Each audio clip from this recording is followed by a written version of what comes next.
Here we are. What's up? Howdy ho, everybody. How you doing, Robert? Good evening. Glad to be here. Good evening, man. Happy to have you here. What's good, everybody? Good to see you all tonight. Very, very talkative already, which is great. You know how much I love that. Always having a good crowd, and as you guys always know, I love it when we all are here, and you guys all know that we just love to talk together. It's a show about everybody, not just the guests that I have in the studio. So I appreciate that. Thank you so much. Just to let you guys know real quick. Let me jump in and actually get rid of this early comment here by Mr. Red Duck. We'll catch you later. Thank you. Appreciate it. Yeah, just to let you guys know, I'm going to give you a collective hello. I'll go through your comments really quick, but I'll do a kind of a collective hello to all of you. Glad to see you. I appreciate you guys all being here.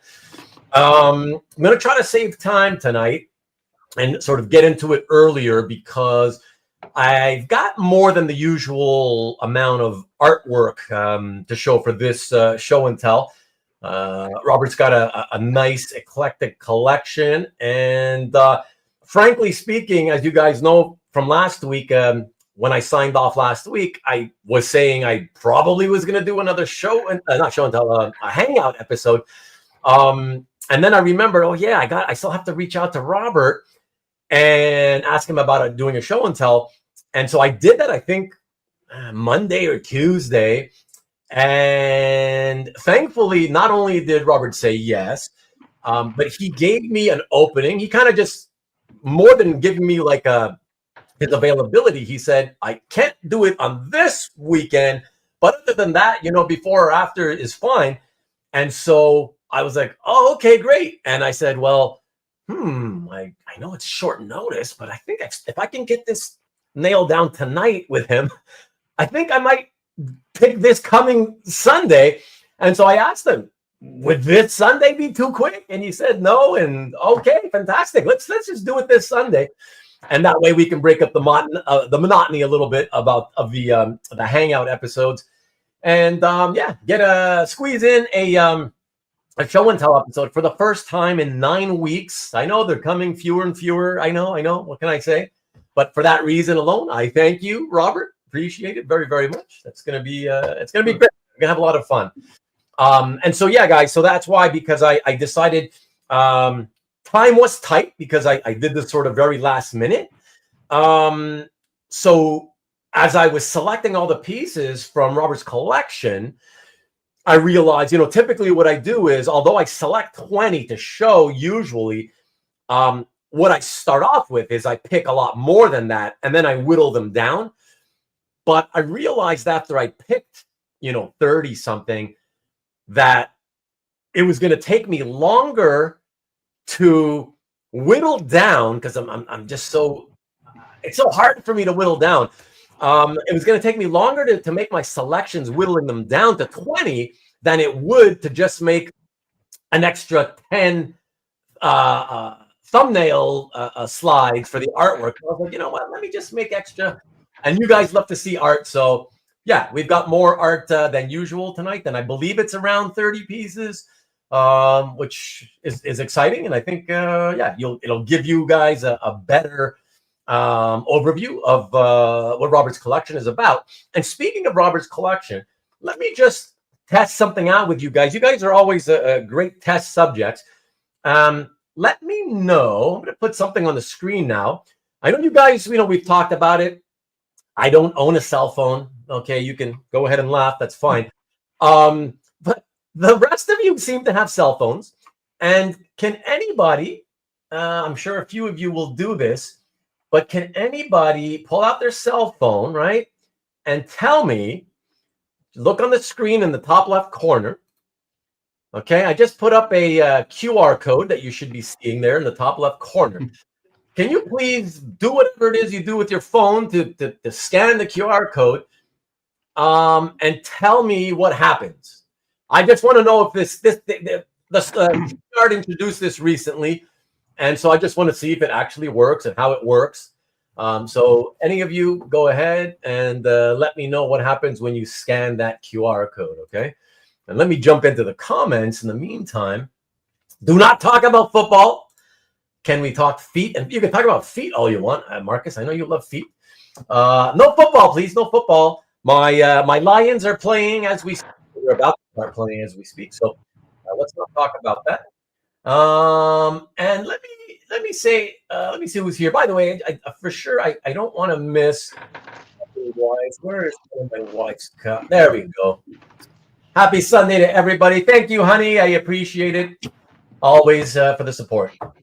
So my wife for sure will be first. Of course, let me just call you guys out without clicking in and posting your messages. Hart, good to see you. I know you're not going to be with us this evening for very long, so I do appreciate you dropping in for as long as you can. Yes, please. And if you guys can hit that thumbs up, it looks like this icon that's right below where I'm pointing somewhere. Would appreciate that. Thank you, Mike.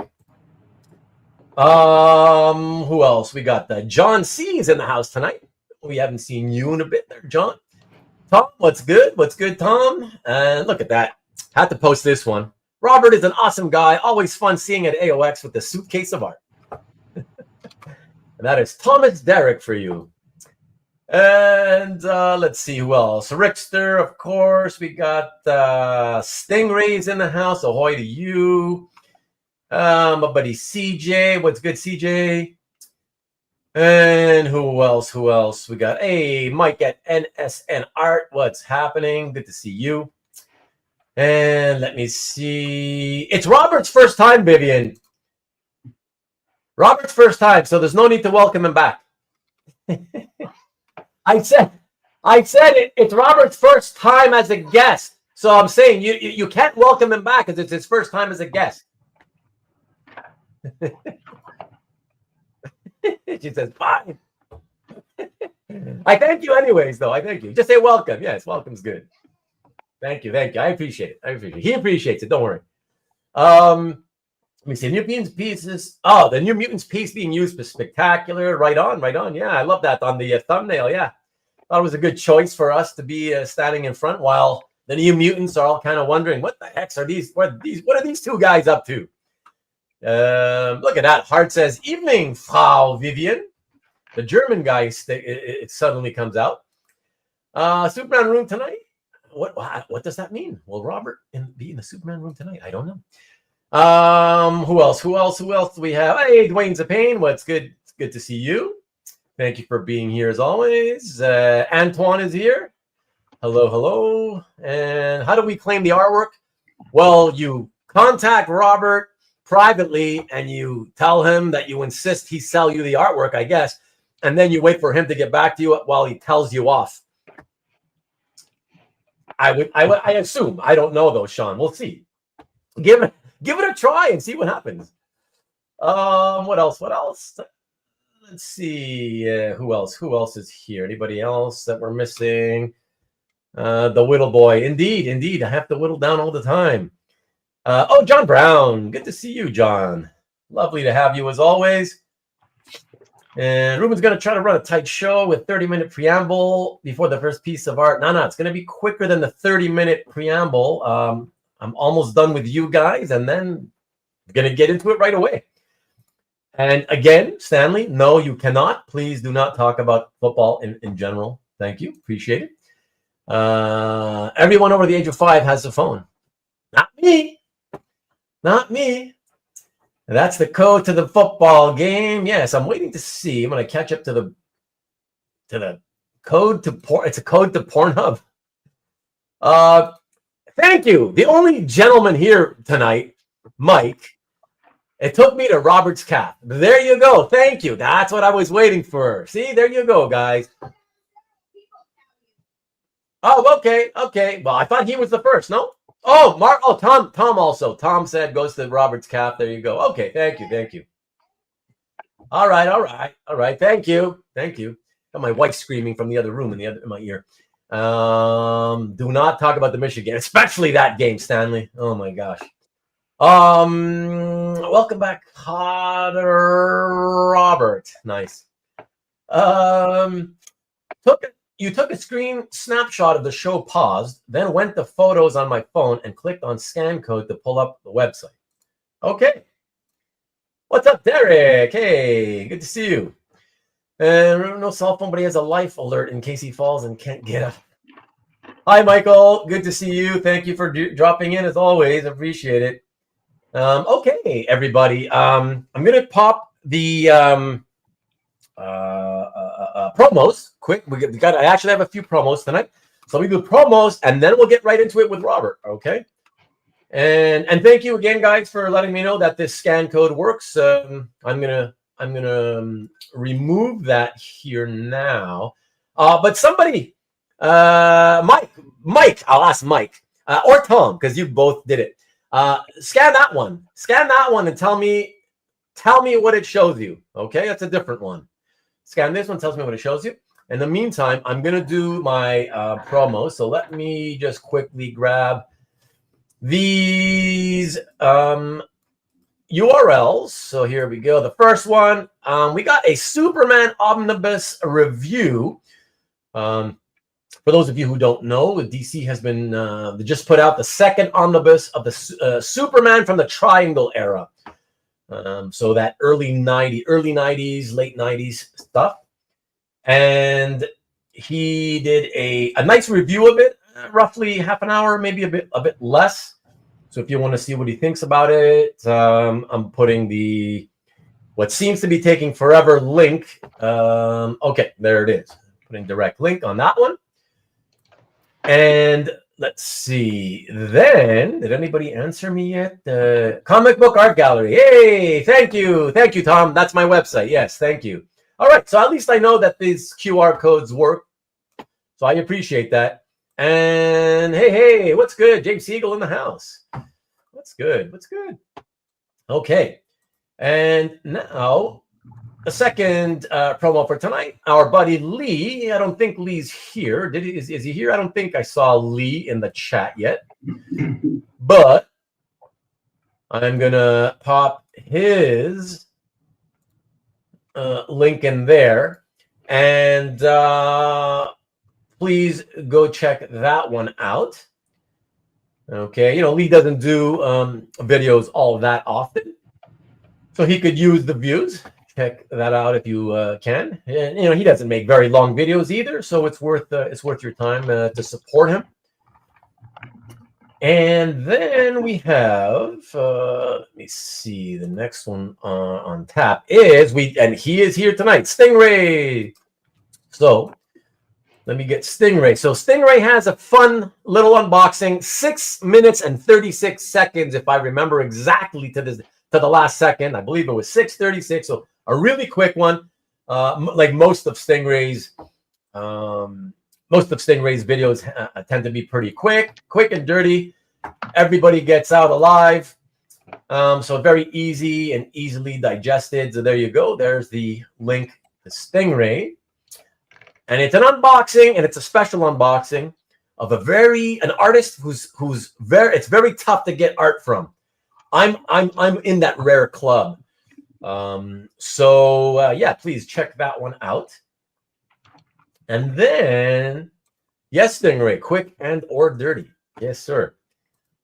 And then I believe we are at the final one for tonight, and that is Nicky B, as always. So Nick Barucci. Obviously, I got to tell you guys what you already know, but for those of you who may be watching on Rewind or even now live and are not aware, you can check out a claim sale on the EXP here on YouTube. The EXP, the Original Art Experience. It's Nick Barucci's channel. It's this Friday, and actually every Friday at 7 p.m. Eastern, 4 o'clock Pacific. And Nick always has art for sale. The first to claim gets the piece. And here you go. Buy Nick's art, why don't you? And guys, I can show you for this coming Friday. He is the publisher of many, many titles. He's for those of you who don't know, he's Dynamite's publisher. He is the publisher of Dynamite Entertainment. So Dynamite Comics, that's Nicky. So this coming here, let me put us on let me disappear us, and let's do this, and we can see him better. So this coming Friday. He will have, amongst other things, My Little Pony, Friends Forever, number 26 cover by Tony Fleets. So that's a fun one. Looks very Christmassy for those of you who celebrate Christmas. And then, I believe another Tony Fleets piece. This one is My Little Pony, Tales of Equestria. It's an RPG cover, actually. I think titled The Hunting of Equestria. Here, check it out.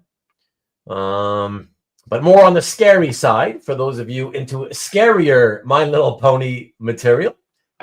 So he'll have that available as well. And then, last but definitely not least, he will have the Splash 2 Exiles, number 78, page 19. Check this out. Really, really cool. A lot of characters. The Squadron Supreme characters. Not all of them, I guess. I know some of them are Squadron Supreme characters. Long shots in the back. And yeah, it's by Jim Calafiore. So a lot of bang for your buck there. Although I do not know what these will be selling for. I never am told that. You will find out because it is a claim sale. You will find out as the pieces are shown when Nikki shows them live on Friday. So yeah. So there you go, everybody. Thank you very much for allowing me to do that. And one last check-in with you guys in the chat room here. Get right into it. Let's see. The new DC. Nick is also the 18th most powerful person in comics. Is that right? I'll take your word for it. I don't know who decides these things. Too scary for you, that one, the My Little Pony, Marcus. And you are the 17th most powerful person on the internet. I believe that more than what Marcus claims. Be very afraid. Spidey 2099. What? I'm afraid of no pony. I ain't afraid of no pony. Nice. Bang your bucks and ponies. Just bronies. Nice. Hey, there we go. Speak of the devil. And by that, I mean that I was speaking behind your back earlier before we went live. Robert and I were speaking about you, Alberto. Happy Sunday to you, my friend. Happy Sunday. And yeah, you guessed me too. Thank you. You're so kind as always. So congenial of you. I want to see a Pony Vampirella crossover. You know what, James? It's probably going to happen. Given the weird crossovers that have been happening, and if you follow Nick on Instagram, you'll see he just announced something really weird. You should go check it out if you haven't seen it. Another crazy crossover. But that's what this business is about, I guess. So stop. Why are you guys always spreading false news about Albert? It's not his birthday yet. It's coming soon, but it's not yet. Not yet.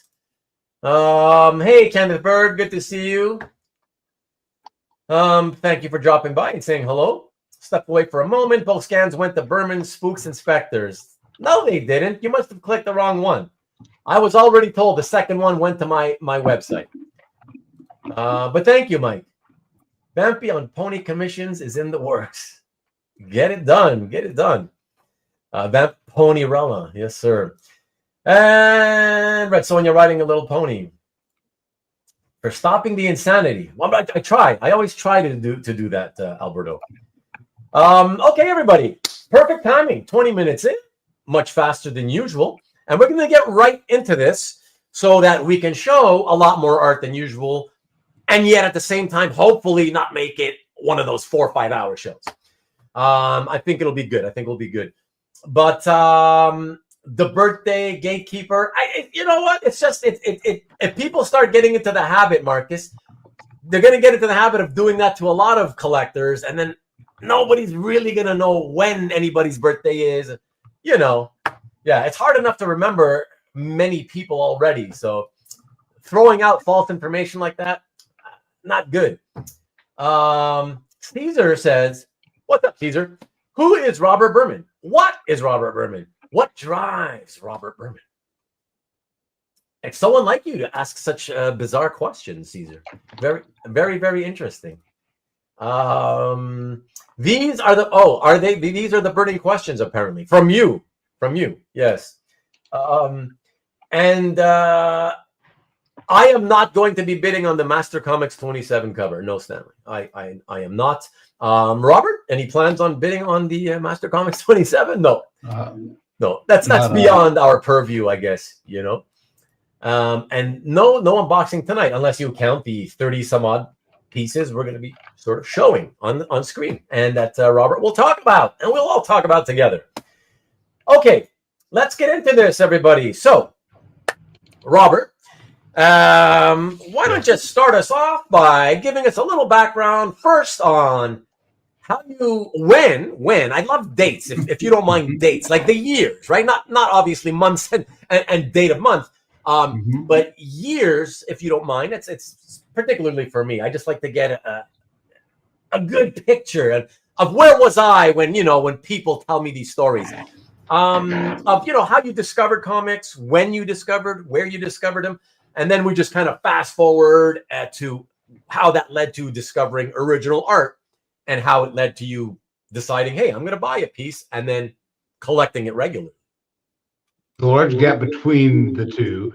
As a kid, two things happened, and I don't remember exactly in what order, but one of them was that for Christmas in the early 80s, my parents got me 3 comic books for Christmas and put them in my stocking, and so I started reading those, and within a couple months, I was buying about 12 titles a month, because I tend to go deeply into whatever I go into.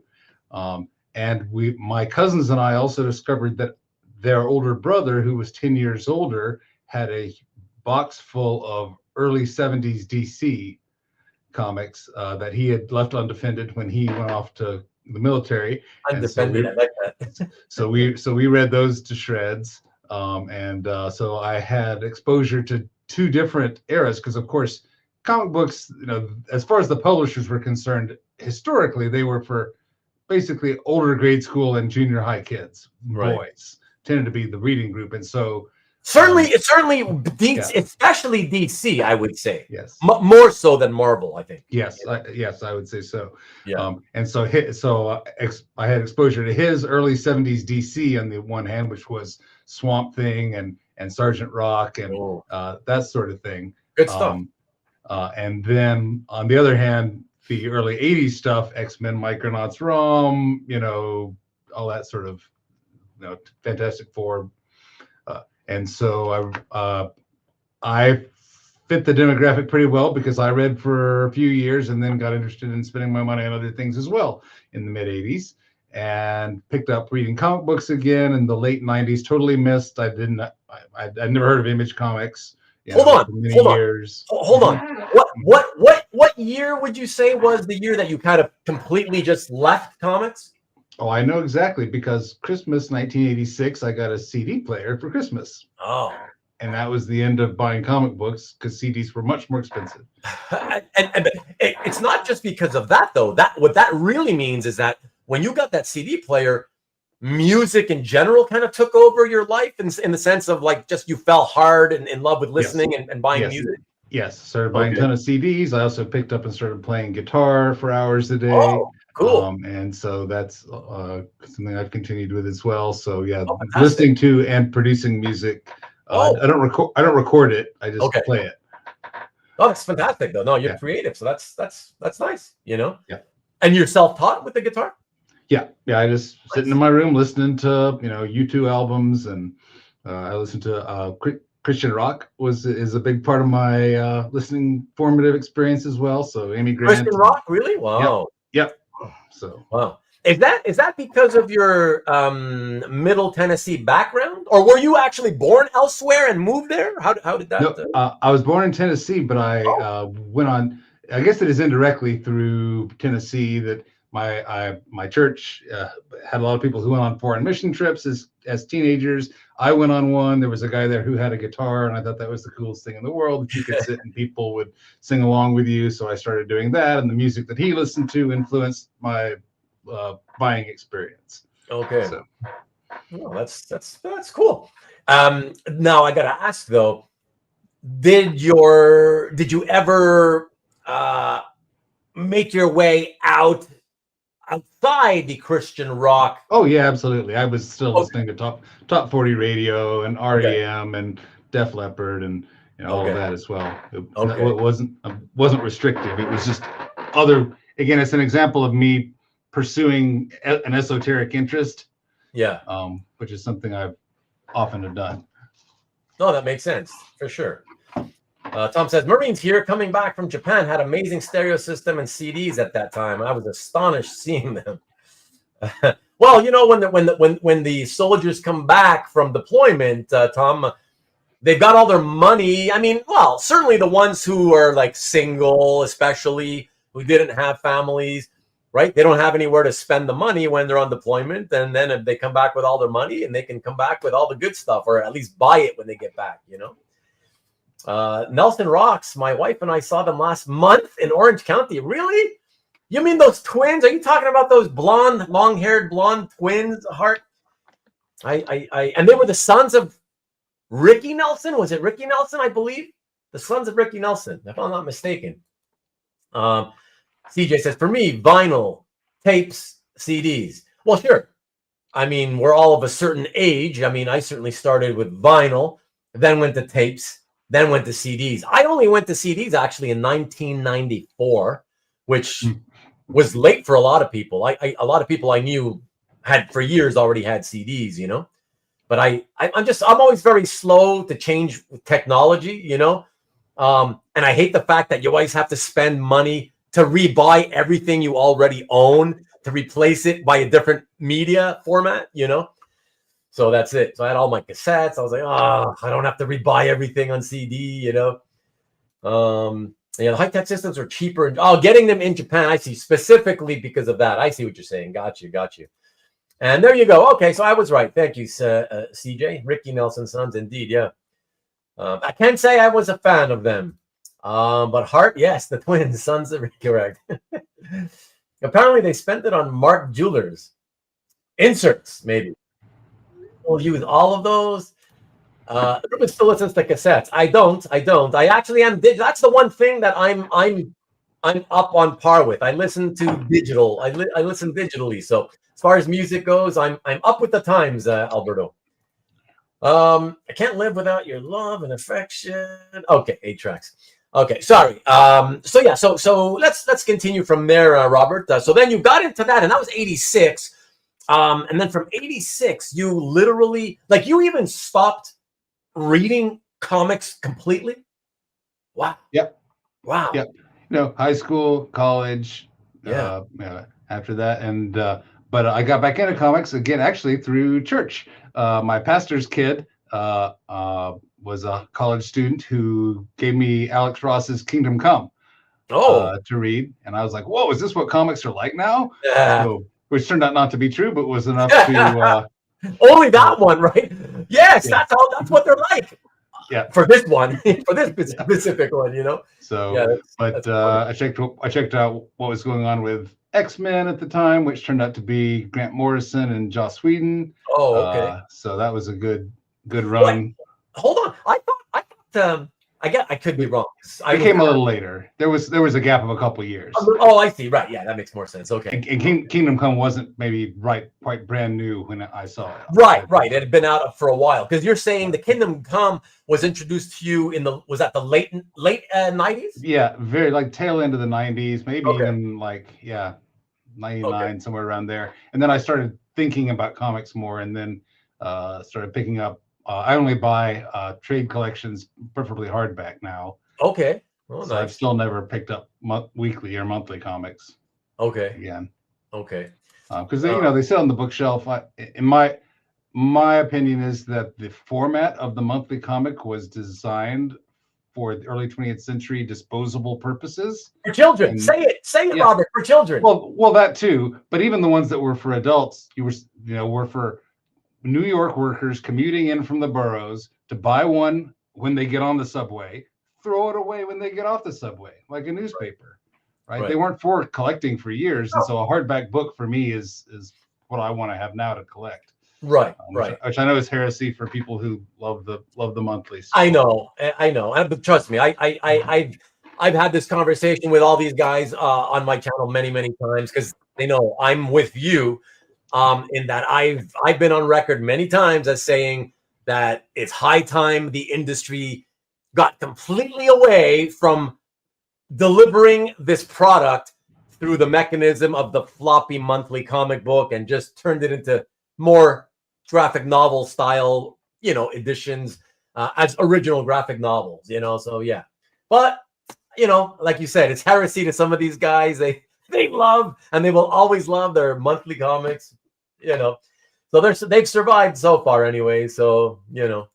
We'll see what happens in the future, but I don't see them going away anytime soon. That's for sure.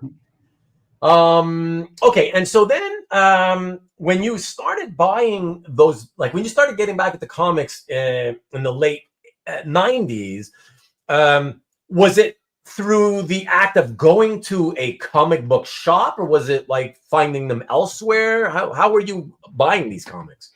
Online, probably. Yeah. Interesting. Okay. Yeah. Oh, so just mail order then. Interesting. Yeah. And again, I wasn't buying individuals, just collections. Yeah, the books collections. So, yeah. Right. Okay. And at that point, I'm curious, had you ever even been to a comic book con? A con. So the first convention I think I went to was Dragon Con. My friends, my high school buddies and I still get together regularly. We still have a circle of friends who we joke that we're all gonna be sure we retire at the same nursing home or something one day. And so Dragon Con is something I've gone to periodically throughout the years, which is Atlanta's big con. 80,000 people come to that every year, and so getting together with them there, and so there I was exposed to Artist's Alley, and maybe in the early 2000s started getting the idea that maybe you can actually see artists. But I think maybe more recent than that, maybe just like 10 years ago, I started going to Artist's Alley and thinking about that as something that was available, and that led. I didn't actually get anything until 2019. And then it was from the internet. It was from Paul Smith's website. I got when he would sporadically put up pieces that you can buy, and I happened to log in at the right moment and got one, and that was my first piece of original art. Was 2019. Wow, 2019. Interesting. Let me ask you though. That leads to a really interesting question, I think, because either you are slightly off on your timeline, or you have some sort of explanation as to why I noticed that your calf gallery was open in 2018.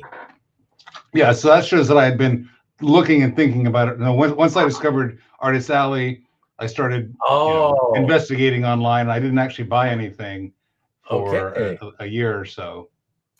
Okay, interesting. I was just contemplating, and there's and there's some sticker shock, right? When you're used to buying a $50 book would be a lot, and then $200 for a piece of art is a step up, and your brain has to adjust to that.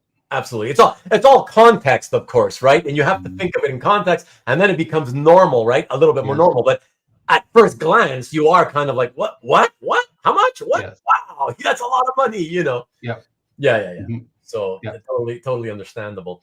And so when would you have?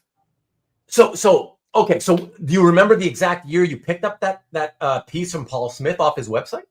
Yeah, it was early 2019. So it was early 2019. Okay. So you pick it up, and by the way, let us know what it is. Oh, it was Saturn Girl. Oh, Saturn Girl. Okay. Okay, very nice. So one of those full body shots, without the no background, right? Pin up kind of thing, whatever. Okay. Yeah. Okay. And it's in your gallery? Yep. Okay. So check that out if you want to see that, his first piece. So that's fun. And so then go ahead. I was gonna say, and then that fall at Dragon Con, I went to Artist's Alley and actually talked to artists, got some commissions. Oh, you got commissions right off the bat. Wow. Yeah, I got that. That first year I got several. I got Mike Grell, Barry Kitson, Richard Case, Yannick Paquette. You got a good memory. Yeah. For all this stuff. Yeah, I think those were the ones I got on that setting, and also I think Spencer was there and had some pages that you could buy. That was I discovered on CAF that pages were something you could buy. Yeah. And I don't remember if I got any then or not. But it wasn't long before I discovered Heritage and the other online auction sites and the reps, and that you could contact artists directly through their email or through Facebook to discuss buying or commissioning art, and just kind of went from there. Wow. All right. And the rest is history, as they say, right? Yep. Mm-hmm. Wow. Let me ask you, I don't ask people this often. Do you even have any idea? Not that I need to know the number, but do you have an idea as to, let's say, over the last, I don't know, 4 years, for example, on average, how many pieces you've been buying on an annual basis? Have you ever kind of thought of it that way, or kind of looked at your collection and counted because you were maybe wondering, hey, I've been buying a lot of stuff. How much do I have here? You know, do you do that at all? Well, yeah, I mean, I could do the math easily, but my collection, as we'll get into, is weird in numerous ways because my focus on the European art that I get by the whole book, when a book is 94 pages a month. Yeah. So that really skews the answer I would give, because it's, I mean, I have like over 1,000 pages I haven't yet posted to CAF. 1,000? Yeah. Mostly the European stuff. Yeah, but that skews the answer hugely. Yeah. Because you know, so because I buy entire books. Always complete stories you're buying. Well, not always, Okay. but often, yes. Often. Wow, that's wild, man. Yeah, I mean, I know if anybody who's seen your gallery, they know that you post a lot of. How do you pronounce Dampyr? Dampyr? Yeah. So yeah, I guess it's Dampyr. It's Dampyr is how I kind of yeah. You know, you've been posting a lot of that for a while now, so I think a lot of people probably know it's like, yeah, holy smokes, it's a lot of stuff. But now that makes more sense. That's no wonder it's so much. You're buying complete. You know, it's funny that I should have thought of that you were buying them complete, but I honestly didn't. I don't know why. I just kept thinking, oh, okay, he likes it a lot, so he picks, his favorite pages, and he just buys a lot of them. But it didn't occur to me that you were getting the entire story at times, So and that comes. We may get into that later when we look at the art, but I get it different ways. Much of it I get directly from the artist before it gets broken up in the first place, and then I have some that I'm trying to reassemble after the fact into as much of complete books as can be done. Right. Robert buys art by the pound, says Rick. Mike, that's Fred Ian art. Yes, indeed. I was going to get to that. Thank you, Tom. But I was going to get to that right now.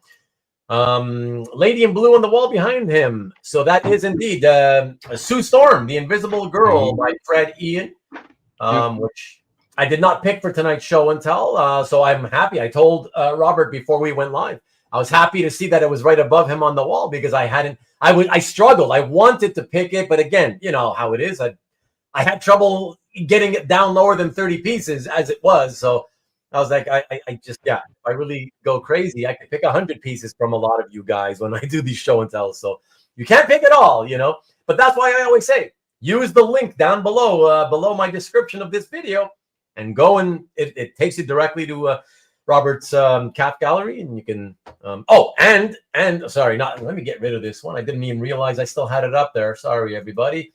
My QR code here. Let me get rid of that. That was the one to my website.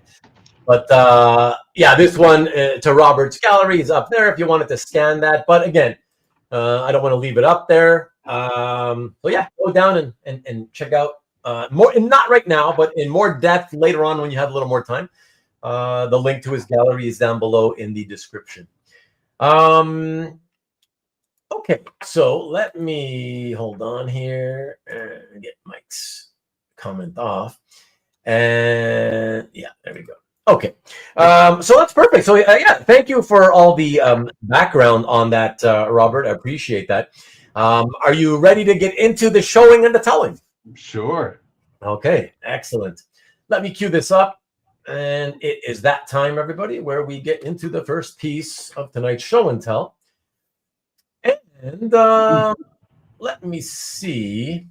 what we got up. Well, yes, of course. Speak of the devil. We're going to show a couple of examples of what we were just talking about.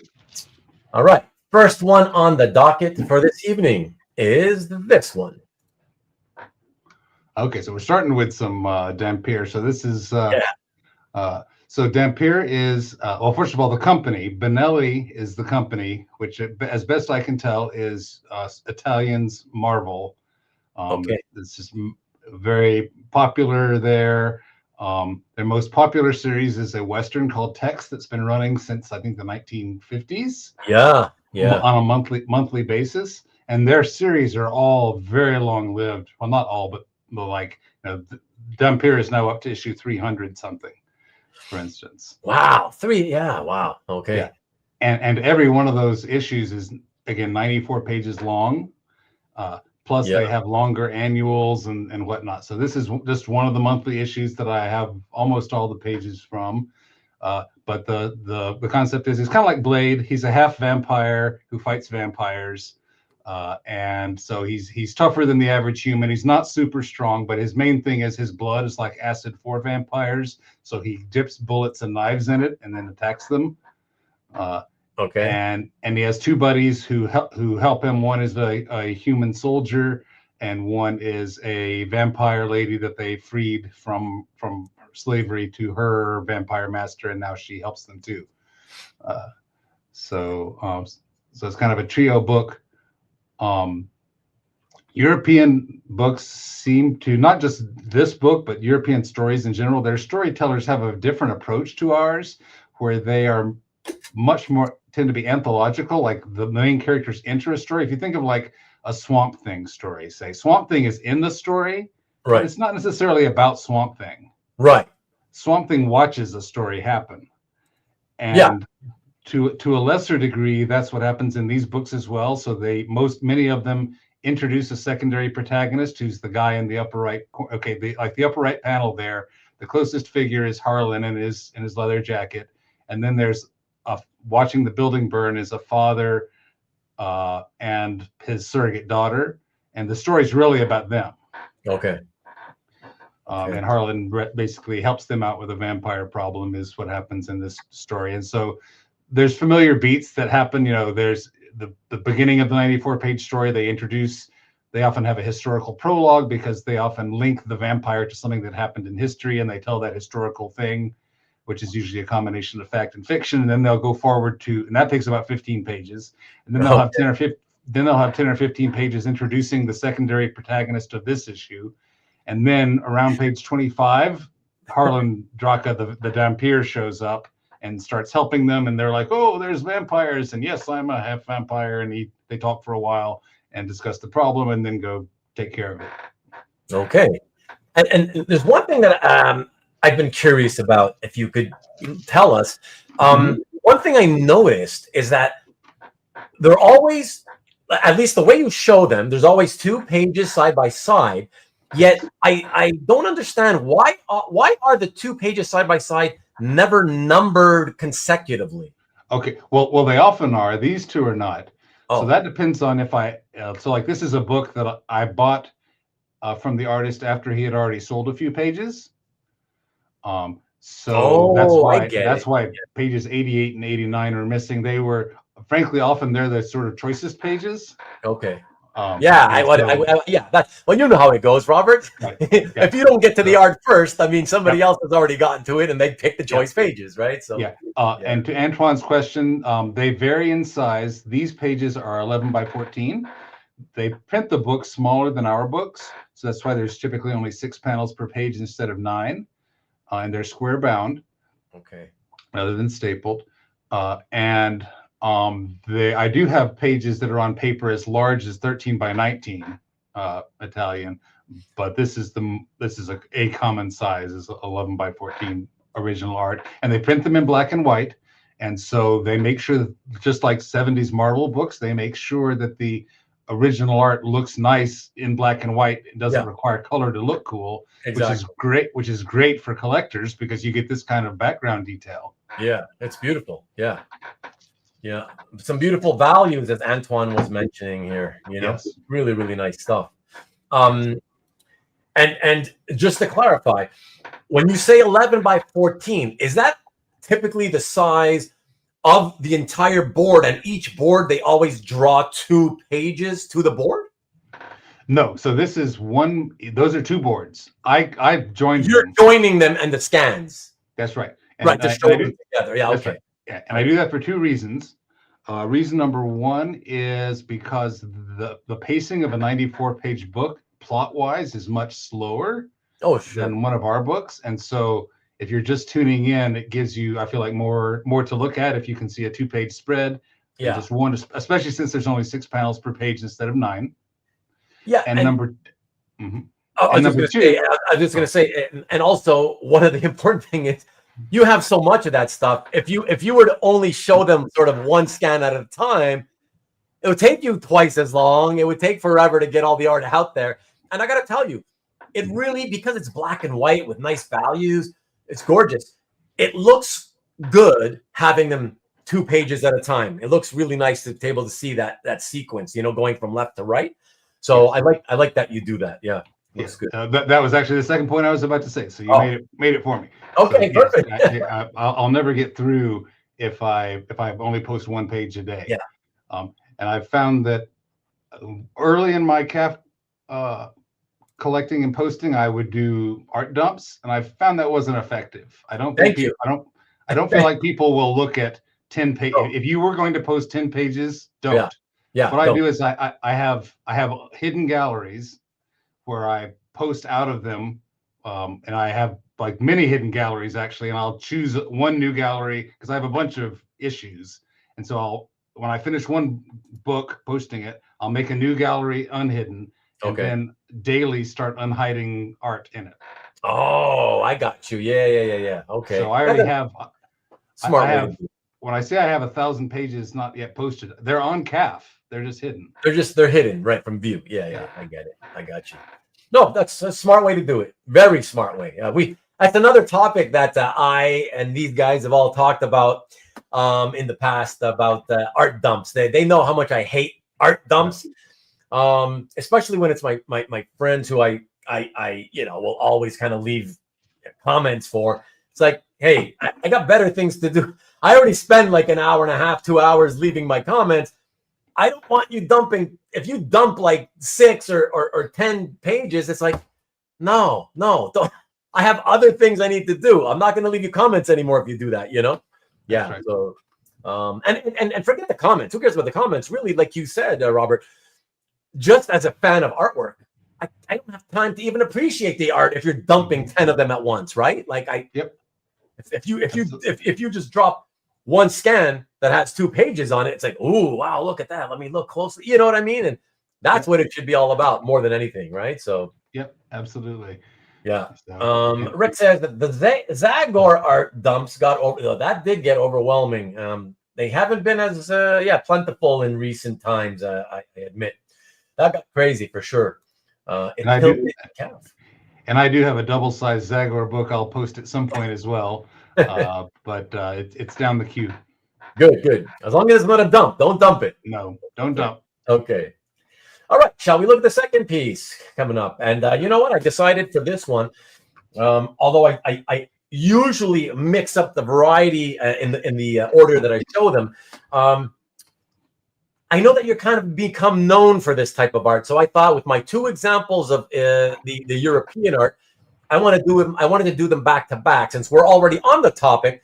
I thought, let's do the second one of another European piece, and in particular because I love this one. So this is another Italian one. Take a look, everybody, and we'll let Robert tell us what this one's about. Because one thing I noticed is I'm not Italian, but I have a Spanish background, and I grew up with a lot of Italians. So I can understand bits and pieces of it. And I just saw this. So let me show you guys. And I was looking at this. I said, okay, this is interesting. And I get to I was reading it, or trying to read it and understand as much as I could. Not that there's that much writing, obviously, on both pages. But I get to the end, and I say, she goes, I say that the female character says to the guy, "Io sono madre natura," and I'm like, she just told the guy, "I'm Mother Nature." Yep. I'm like, what? In this comic book, Mother Nature is shown as an actual female character. That's right. All right, so tell us a little bit about That's right. So, and you wouldn't know from this. It looks like a fantasy series just from this, but this is actually a sci-fi series. Oh, so so there's one of the longest running series that Benelli has is one called Nathan Never, which is a cyberpunk series set I'm not sure in what century in the future. And Nathan is sort of a straight shooter trying to make his way in a corrupt society, and he works for a sort of private police force where he does some of its police investigations, some of its detectives, some of its military. But one of the side characters in this is one of the female agents of the Alpha Agency named Rebecca Legs Weaver, who is modeled after Sigourney Weaver. Whereas Nathan Never is sort of more modeled after Rick Deckard from Blade Runner. Okay. So Legs Weaver got a spin-off comic that ran for maybe 10 years. I don't think it's running anymore. And it was more comedic and also more manga-esque than the main Nathan Never comic. Okay. And so this is from a Legs Weaver comic. It's called a Speciale, which is what they call a double-sized annual. So this was like a 200-pager that was published just once a year. Okay. And I have maybe 50 pages of this one that I got mostly from the artist directly. And so what we're looking at here, the guy with the mohawk. This particular comic, Legs Weaver, every issue tends to draw from some different pulp fiction. And this is the Alpha Flight issue. Okay, so I remember you saying that in your description of at least one of the pages. I didn't actually, I apologize, I didn't get what you were referring to. I couldn't tell, was he making a joke? What's he talking about exactly? Can you explain that, please? No, so this issue of Legs Weaver is very much an homage to John Byrne's Alpha Flight. Oh. This character's name, the guy with the mohawk, the Indian guy, his name is Michael Don Giovanni, which is Michael Two Young Men. No, Due Giovanni. Oh, Michael Two Young Men. So he is totally Shaman from Alpha Flight. Okay. With a mohawk, here making love to Mother Nature in Canada. And are they in Canada? Yes, the story takes place in Canada, and the story is about the ancient gods of the Inuit coming back to Earth, which is a very Alpha Flight thing to do, if you've read John Byrne's Alpha Flight. Yeah. And he's a member of a team which comes to be called Delta Team, which is obviously a reference to Alpha Flight. And the characters on his team map pretty well to the Alpha Flight characters. So there's a giant Sasquatch guy. There's a woman who has, there's a talisman type character. There's a Wolverine type character named Coyote. He's on their team as well, as long as they're going Canadian. And he's bad tempered and short and has claws and not more like Sabretooth, actual finger claws, not Wolverine blades. Yeah. But the whole story, for those who know Alpha Flight, are probably reading it saying, I wonder if they're going to get sued. So this was from this already goes back 22 years. Wow. Yes, that's right. And so within the story, one of the ways they take up 200 pages is they have each member of the Alpha Flight surrogate team explain their origin story. Okay. And so this is like a 5 or 10 page flashback of the shaman character explaining his origin story, how he was an environmental scientist who was out in the woods doing surveys, and Mother Nature came to him and said, you need to come join my team. Okay. So I have to ask, let me come back to you and let me ask. So on something like Legs, which I'm glad you were here to kind of explain what this is all about the comics, because I one of the questions I had was like, why? Because they're Italian comics. Why are they called Legs Weaver? It's like an English name, you know what I mean? Yes. It's so bizarre to me. So I'm glad you were here to tell us about all that. Connection to Sigourney Weaver and stuff like that's so weird, you know.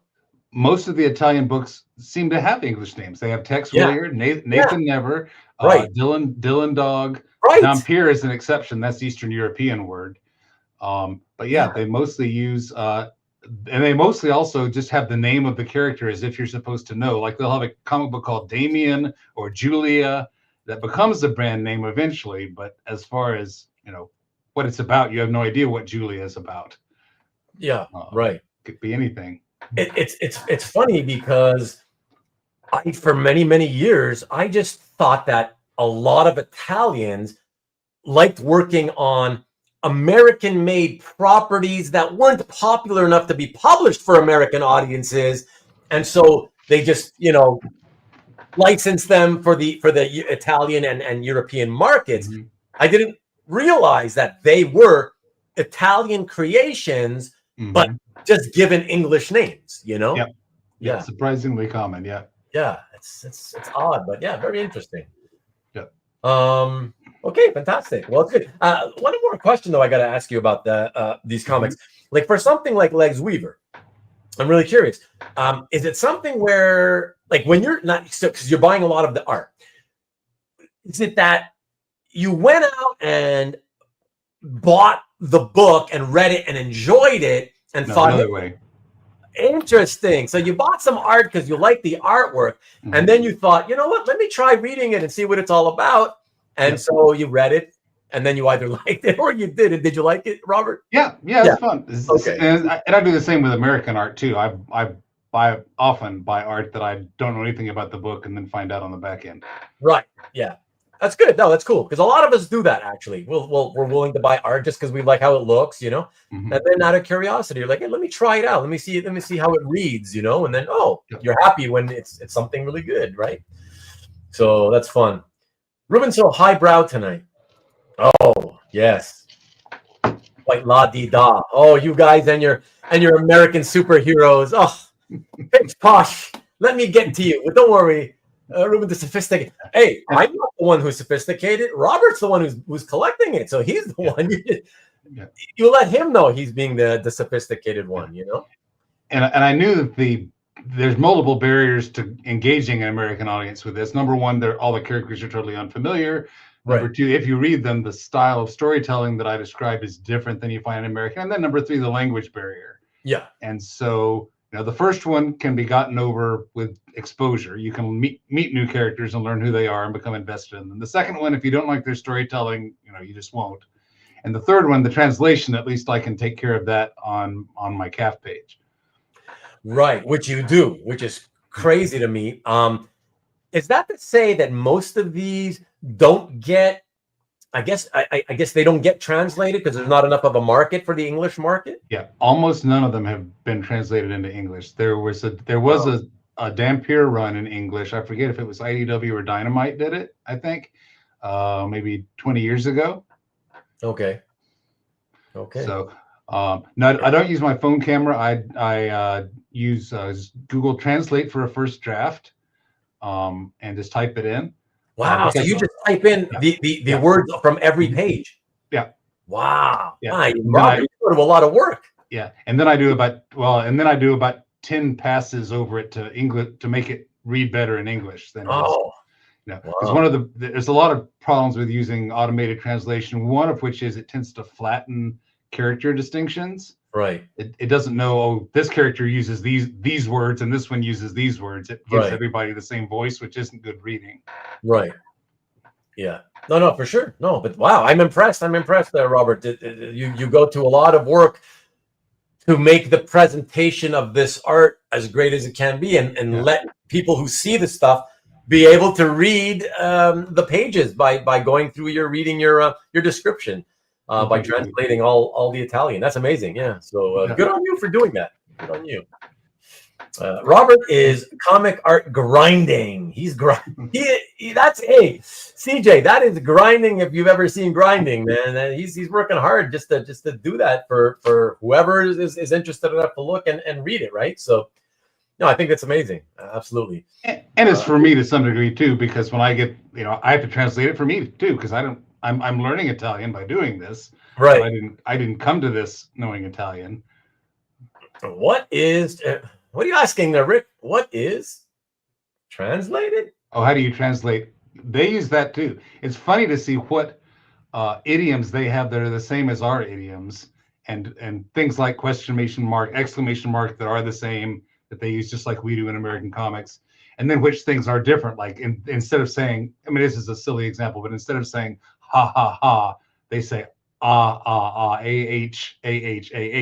Right. So you have to reverse it. Stuff Yeah. like, you know. Yeah, little nuances Yeah. like that. There's it's full of it. Yeah. Yeah. There's a lot of difference for sure.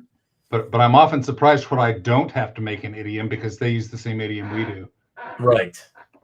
Which is good because at least something is the same, right? Yeah. Yeah. Excellent. Okay. All right, guys. You're finally going to look at some mainstream stuff. Yeah, let's cue up this next piece here. And let me see here what we got. All right, let's take a look at this one. I love this one. It's from one of my favorite runs of all time on this title. Check it out. Yes. So this is past my time, 1987. I had stopped reading comics Yeah. by then. Avengers was one that I did read when I read it, and so I knew these characters. And obviously Tom Palmer has a very heavy inking style, Sure. which worked well, I think, for Buscema because he was turning in extremely sketchy layouts. Yeah, very. Yeah, he was only doing breakdowns on the run. So that's right. Yeah. And so it's really I mean, Tom Palmer is doing for instance, the Captain Marvel character there. You can't really see it here well, but it says in the bottom left corner there's a notation to add Captain Marvel. Okay. So that's just all Palmer. She wasn't even on the layout. Right. But I haven't read this story, but I know enough about it that it's basically Greek gods versus Avengers. Namor looks hilariously small because She-Hulk is so tall. Yeah, she's really tall. Wow, that's crazy. Yes, but I like Palmer's lighting effects. He's one of the, as I made a list, my wife one time asked me, so which artists are influenced by which other artists? And I started listing a bunch of 80s artists and realized that I kept saying, and he's influenced by Neil Adams. And Tom Palmer, for me, fits that description very well. Well, I mean, he was, I think, arguably Neil Adams' best thinker, back in the late 60s or early 70s. Palmer's fantastic. And, a lot of people will often say, well, it's this run of Avengers from the mid 80s, it's a bit heavy handed looking. And it's like, well, yes, because a lot of people don't realize that Buscema only did breakdowns. And so Palmer had to tighten up the pencils and, of course, then do his usual. I mean, as you know, Robert, his inking style is heavy-handed anyways, right? Yeah. It's going to essentially whoever he inks typically ends up looking like Palmer anyways, Yes. But with John only doing breakdowns, then yeah, it's important that it looks as good as it does. So a lot more credit should be given on this run to Palmer, even though, of course, because he's the inker, most people just think, oh, Buscema, because everybody's always thinking about the penciler first. But I think it's fair to say Palmer did more of the art in this run of Avengers than even John Buscema did. Yeah. Marcus wants to let us know that Neil was Neil's best inker, according to Neil. At times that was I would say Marcus, in my opinion, there was times where I felt that was true. There's some stuff that he inked himself. It was absolutely beautiful. So it's hard to say. I can pick things that he inked over Neil, that Palmer inked over Neil, that is just the bee's knees exquisite. But I've also seen plenty of Neil on Neil stuff that's exquisite. So hard to choose, really. But Palmer, listen, in his heyday of early 70s, Dick Giordano did some beautiful, beautiful work over Neil. So yeah, it's you can argue that stuff until the cows come home, Okay. All right. Ready for the next one, Robert? Yep. Fire away. Let's go to the next one, and that is this. Okay. So again, for whatever reason, and I'm not sure why, I did not read Teen Titans. And by all rights, I should have. Really? Because it was, yeah, because my other friends who read comics read it, and the art was, especially when it was Perez, was amazing. And it was frankly, it was two Marvel guys at DC doing their version of X-Men with DC characters. Right. And so it would have been right up my alley, and I have no idea why I wasn't buying it.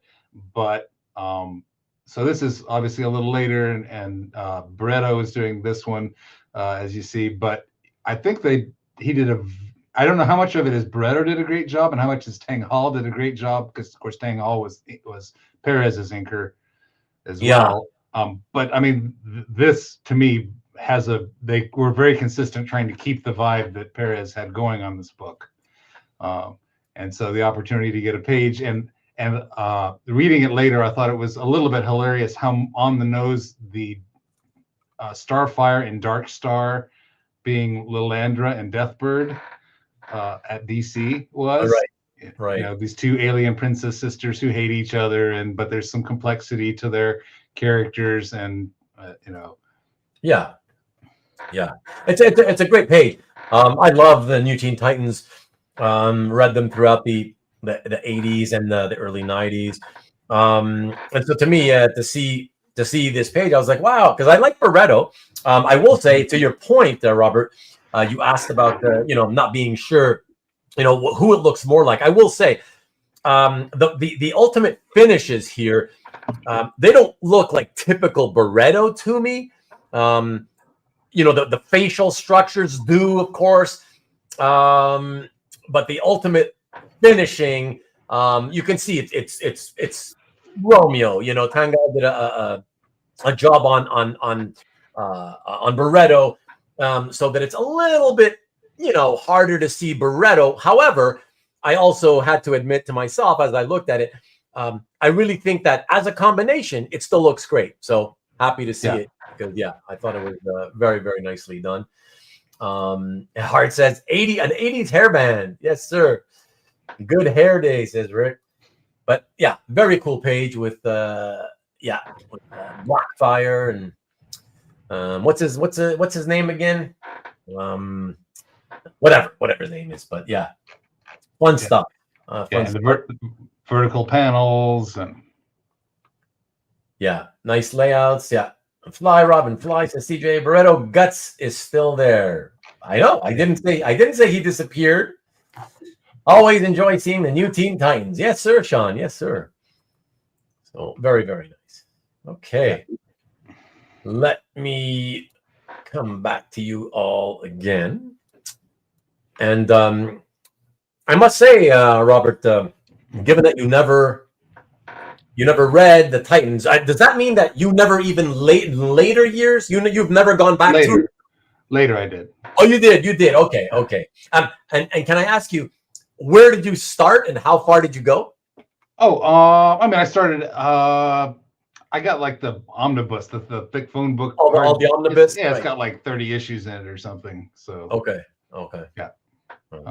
That was the one that started with the Marv Wolfman, George Pérez run, I guess. That one, yeah. Okay. And out of curiosity, coming to it, so decades later after they came out, and reading it all in one shot quickly.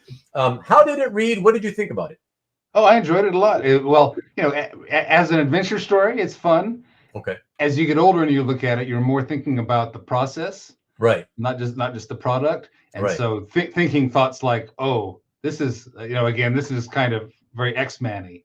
You've got a mix of superhero battles and soap opera and characters, sort of some angsty characters, and the Marvelness of it was more evident to me than I was thinking about in the 80s. Because in the 80s, I read mostly Marvel. I did read some JLA. Legion was another book that was very Marvel. And what were DC's top two books apparently were New Teen Titans and Legion of Superheroes, while X-Men was ruling the roost at Marvel.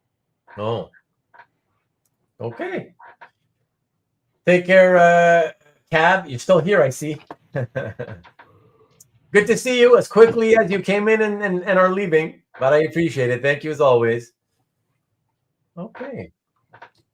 Yeah, Um, but yeah, I thought it was great. And Perez is fabulous. So especially yeah, in that era, he was the tops. yeah, for sure. But are you saying that you only read that first omnibus? You didn't continue buying the omnibus?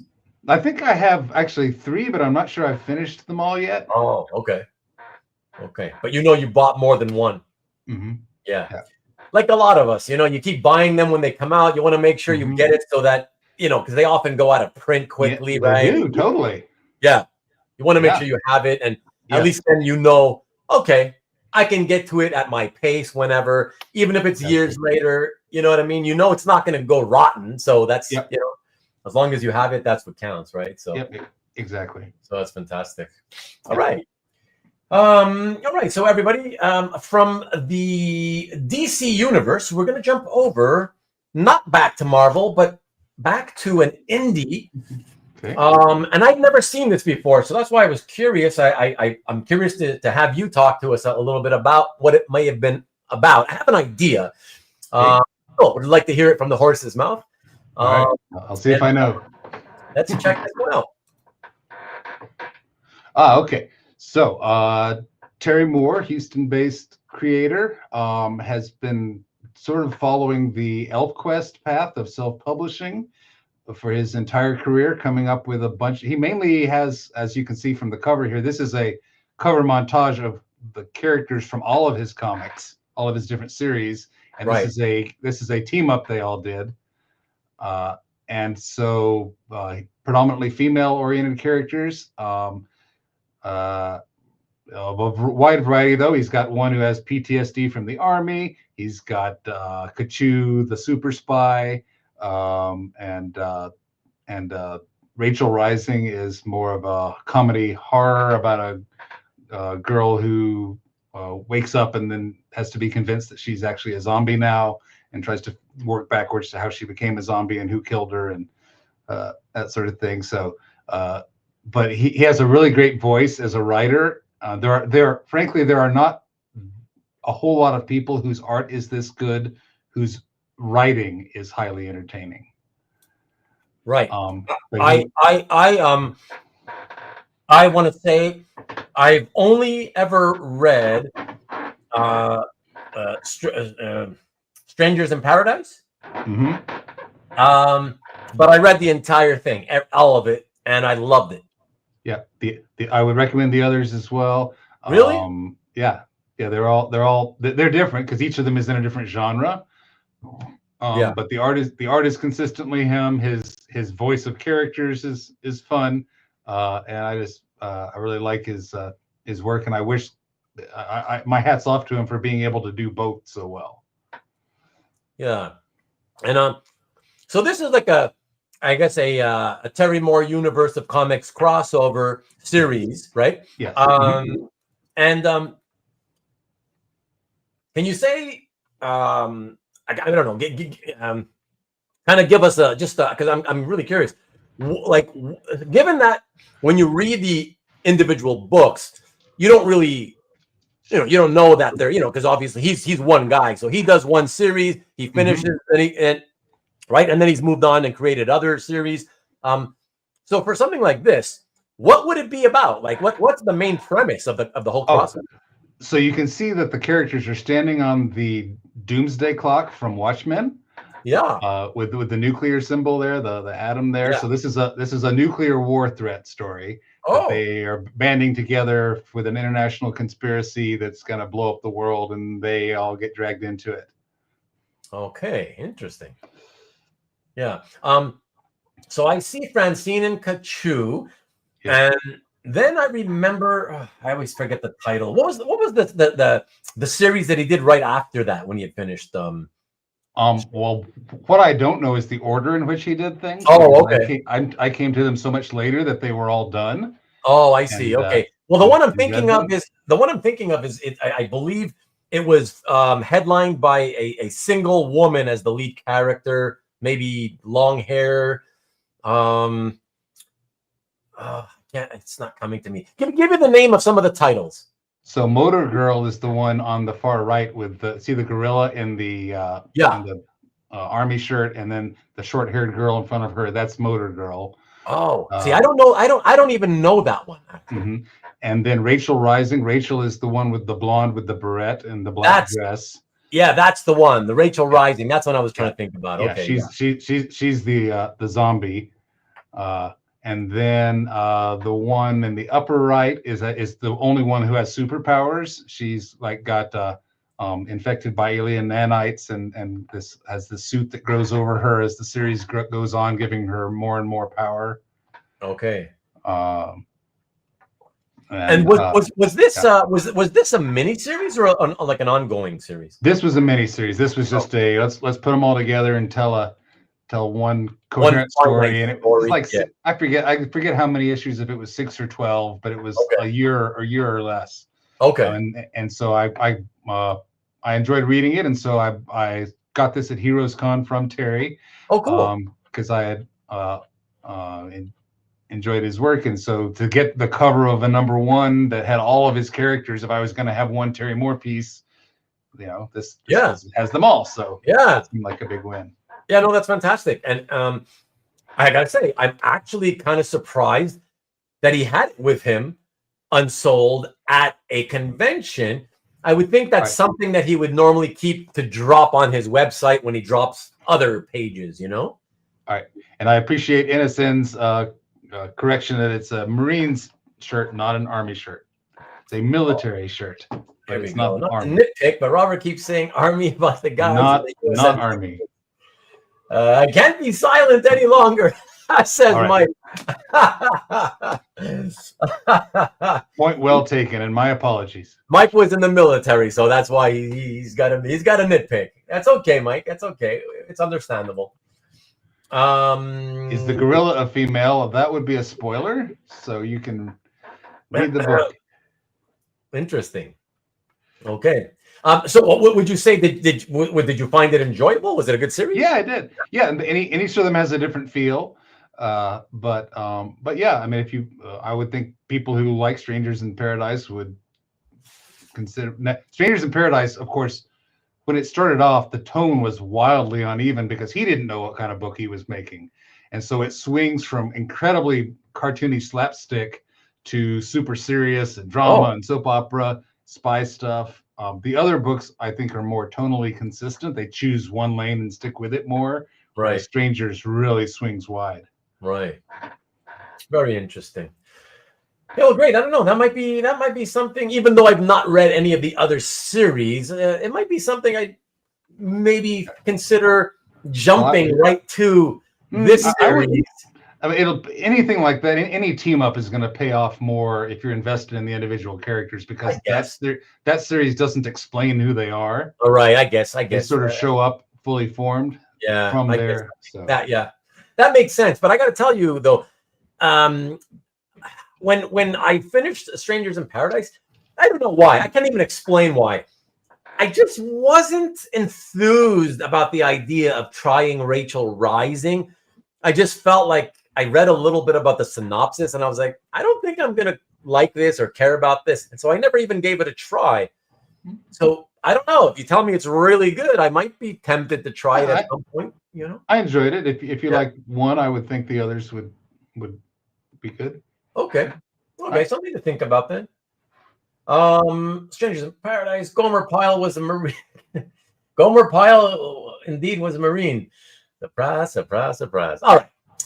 Let us keep it moving, everybody, and go on to the next piece tonight. And this time we jump back into the world of Marvel for one of my, I don't know where he would stack up in my list of my favorite artists, but I've always really loved this guy's artwork. I've always found it very romanticized. Let's check it out. You'll see if any of you know what I'm talking about. Here we go. Oh, yes. So this I got last year at Dragon Con from Mr. Russell. I got to hang out with him, went to dinner with him, gave him a ride to a party at Benno's place. And nice. So that was fun. And I actually had dinner with him and Don McGregor and got to listen to the two of them talking about the old days. Oh, yeah. And telling the dirt behind the scenes on this and that I can't remember the details anymore, but it was still interesting to hear them reminisce. Yeah. So, and he had some newer art with him, and so some of you may recognize this as an homage to the splash page of Wally Wood's Daredevil #4, Right. where Namor, beats the snot out of Daredevil, and so this was a recent Namor variant cover that Russell decided to do as an homage to Wood, changing a few of the details to fit the current series. Very nice. Rick thinks it's a beauty, and why not? Lee Harmon in the house. What's up, Lee? P. Craig Russell is awesome. So we got another fan there, so that's great. So we've got some nice details, we'll go ahead. The hair flowing as it should underwater, right? The hair wouldn't lay down flat. It ought to be up in the air, which it is. Yeah. On both of the characters. The original one has two guys standing upright riding those sharks like surfboards. Yeah, that's right. Yeah, it's kind of silly, but of course, it was it was back in the early 60s, so that's written more for kids really, but so a good thing we don't have to look at that here. Yeah. So I was when you start collecting, I think many people get what's most immediately available and cheap, and then as you go on further, you want good representative examples instead of just what happened to fall into your lap. Right. And so this for me is a good representation of what Russell is great for. Yeah. Oh yeah, for sure. Absolutely. And a lot of fans in the chat of Craig Russell's work, which is nice to see, because I've always been a fan right from the beginning, from when I was a child. So very cool. Okay, when I saw this in your gallery, I was like, oh, look at that. It's not a cover that I had been in. It's it's a modern cover from just like a year ago. And that surprised me, as I'd never noticed this one. So yeah, really, really neat. I love his. I just love his line. Like I said, it's very old school, illustrative, almost like early 20th century illustration. From the 1920s. He's always had that sensibility. Yeah, he's elegant. There's maybe an Art Nouveau feel to his work. Exactly. It's got some of that Art Nouveau to him. That's exactly it. That's partially what I mean by when I say there's a certain romanticism to his line art. In answer to Antoine's question about character versus artist driven, it's a mix. There's certainly fond characters of my youth. If it's an early 80s X-Men character like Nightcrawler or Kitty Pryde, that may interest me in an artist I wouldn't have thought of otherwise. And then obviously certain artists are much in demand, or just they do such amazing work even if they're not in. Indeed, an in-demand artist can be a negative because that's going to cost more. And if I can get multiple pieces from a lesser known artist who does great work, I'm happy with that. Yeah, very, very nice. Very nice. And what a coincidence that two pieces in a row that we showed are pieces you got both directly from the artist and both live at a convention. Yes. Right? Yep. Yeah. Yeah. And once I started going to cons, that was definitely a thing I do, and I go around to try to hit every booth that I can and see what I didn't know about this artist, because I have so much to learn as somebody who was out of comics for many years and really only started collecting a few years ago. Who are the artists? What are the books? Who are the collectors? I was at Troy's house. I don't know if you know him, but he's been in comics for like 40 years. Troy who? And let's see, what is his last name? I just met him. Is it Troy Nixie? I know. No. Let's see. Hang on. Troy Pierce. I am not familiar with him. He's my age, but he's a golden age collector with a phenomenal collection. But he knows so many people in the collecting world, and I'm still on like kindergarten. So it takes time. I mean, and the best way, I always say, the best way to sort of get to know more people, if that's what you'd like to do, there's two things. Either it's not either or, but it's either and or. You travel as much as you can to conventions, and you reach out and speak to other collectors when you see them there. And or if you don't go to conventions too much, you do what we're doing now. You get involved with the online portion of the social. Those of us who want to be social with each other online, that's a great way to meet each other and get to know people. So doing shows like this is great for that. Yeah. And Marcus asks who I go to first at conventions is people I don't already have stuff from and don't know. Let me see. Let me get that. Whoever that might be. Mark is here. Who does Robert go to first at conventions? Yeah. Yeah, and if I've got them already, then it's less important for me to go get a second or a third piece from somebody. Right. Especially if I have, unless I don't have a really representative example, which often does happen. Yeah, I mean, ultimately you're probably there for the whole duration of the weekend, anyways, and you got you got time, and you'll hit everybody at some point, and I think a lot of collectors. I think the reason that he asks that is a lot of collectors think of it in terms of like, planning out. Okay, my favorite one or the hardest to get art from, I'm gonna hit him first, and then I'm gonna go and hit that one. And the thing is like it's all just random luck anyways, right? Because if you decide, like if you've got 5 artists in particular you want to visit, I mean, at any given time, if you go and see number 4 on the list as opposed to number 1 or 2, while you're at number 4, something you may have wanted to buy from number 1, 2, 3, and 5 is probably in the process of being sold to somebody else anyways. You know what I mean? Like it's regardless of what you do, you can't be at all visiting all artists at the same time. And while you're with one of them, something you like from one of the others is probably being sold to somebody. You know what I mean? So it's all luck of the draw regardless, So ultimately, I don't think it matters who you hit first, but people have their favorites and that's fine, Alberto has a question. And the answer is, I'm known for bringing. Let me read it out loud because there's a lot of people who listen to the show without watching. Yeah. All right. So Alberto asks, so Robert, you obviously bring a lot of art to OAX to show, but knowing how much art you actually have, how do you decide what to bring? Good. Great question.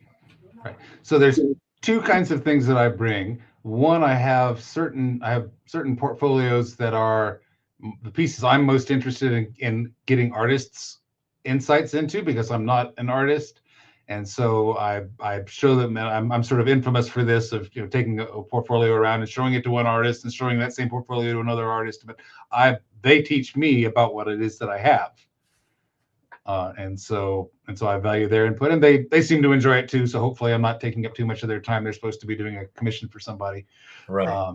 So there's that, and then other stuff that I bring often is I try to rotate what I bring because if there's other collectors there, I don't want to just be I want to bring something fresh, and maybe stuff that I haven't made public on my calf yet. Right. Lee says, Robert is the best at bringing a variety of works to shows. Great to hear his reasoning to what he selects. Yeah. Thank you, Lee. Tom says, at OAX 1, we spent like 2 hours looking at Robert's art in the outside area. It was great art brought. I posted a few pictures. There you go. Another fan. Thank you. And Hart says, Robert, just send me your art. I'll give you my insight. Thank you. How easy. Generous. Generous of you. Yes, Hart. Hart, you told me a couple hours ago you could only stay till 9 o'clock. What happened? You got to wake up early. Not that I want you to leave, but I want you to get your sleep. Let me see. Okay, fantastic. Let us move along to the next piece of art, everybody. And we're going to jump back into the world of DC for this, and we're going to show a couple of pages here together on one slide. Check this out, everybody. Okay. Yes. Adventure Comics. Yes. Right. Supergirl. So this would fall into the category of my cousin's collection. He had this issue, and I, at the time, I just read it as a comic to read. But now I'm at least as interested in what it represents. And I showed some of this at my previous interview with Bill. Okay. But this is an 11-page Supergirl story that I have the whole issue from. Right. And I will give Bashara a shout out for helping me to assemble it, because some of the pages had been sold to another collector, and he got them back from that other collector to sell them to me. Oh, great. So that's great, because I was able to get some of it, getting all of it when I was familiar with it. But this is what I would consider the first Bronze Age Supergirl story. Okay. So was this 1970? Yeah, 1970. Yes, I think that's correct. Yeah, so, that's what because people discuss when does the Silver Age turn into the Bronze Age, and the answer is it depends on book to book. Yeah. And some books went bronze and then went back silver, depending on who was working on them and what was the style. Did it seem like a 60s book or more the new 70s style? And this was Mike Sekowsky took over Adventure Comics with Supergirl as the lead story, and he was not only the artist but also the writer and also the editor, so he could do whatever he wanted. And what he wanted to do was to turn Supergirl for about 2 years into a horror comic book, which was also popular at the time. And so this, as you can see, is an extremely moody, spooky Supergirl comic. I suspect there was a lot of referencing of Hammer horror films in the images here, like the middle tier on the right, for instance.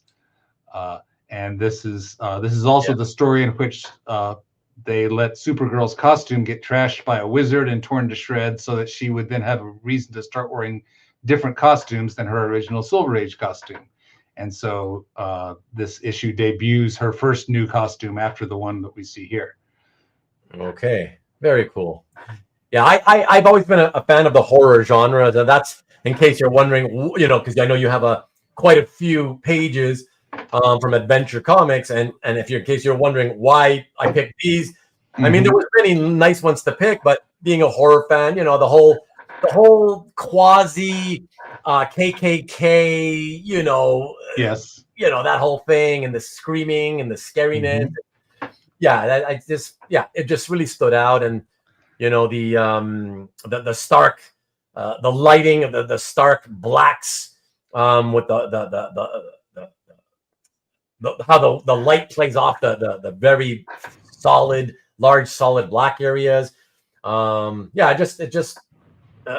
like contrast, and it's very well balanced here on these pages, and it really stood out to me in particular. Just really, really love these. So other amusing things about this spread, the bottom right, this whole thing, Supergirl is reading the mind. Oh, you can see it in the caption in the upper left as well. Supergirl delves deeply into the girl's subconscious, because this was the issue where Sekowsky needed Supergirl to have the power of telepathy, and so she does.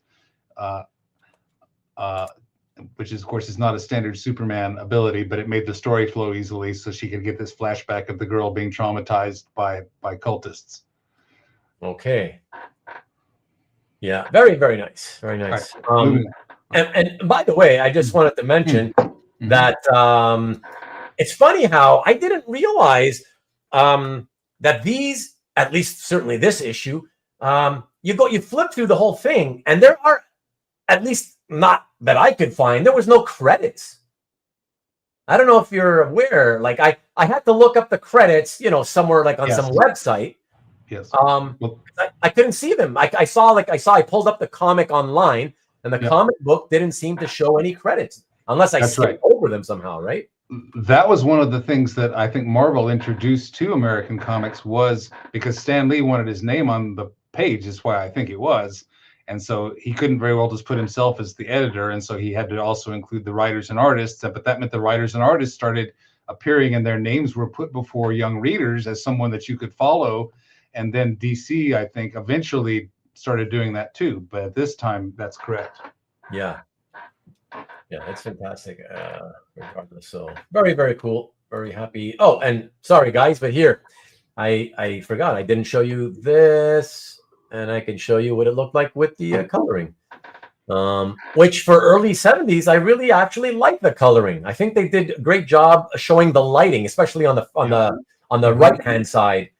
With the lighting because of the candle and stuff, you know, and the middle tier in particular, plus the top panel. I think it's really, really quite beautiful. Yeah. So yeah, there you go. Very nice. Thank you. All right. Okay. For the next piece, everyone, I am going to show you all. We're going to take a look at another double pager. So let us look at that. Check it out.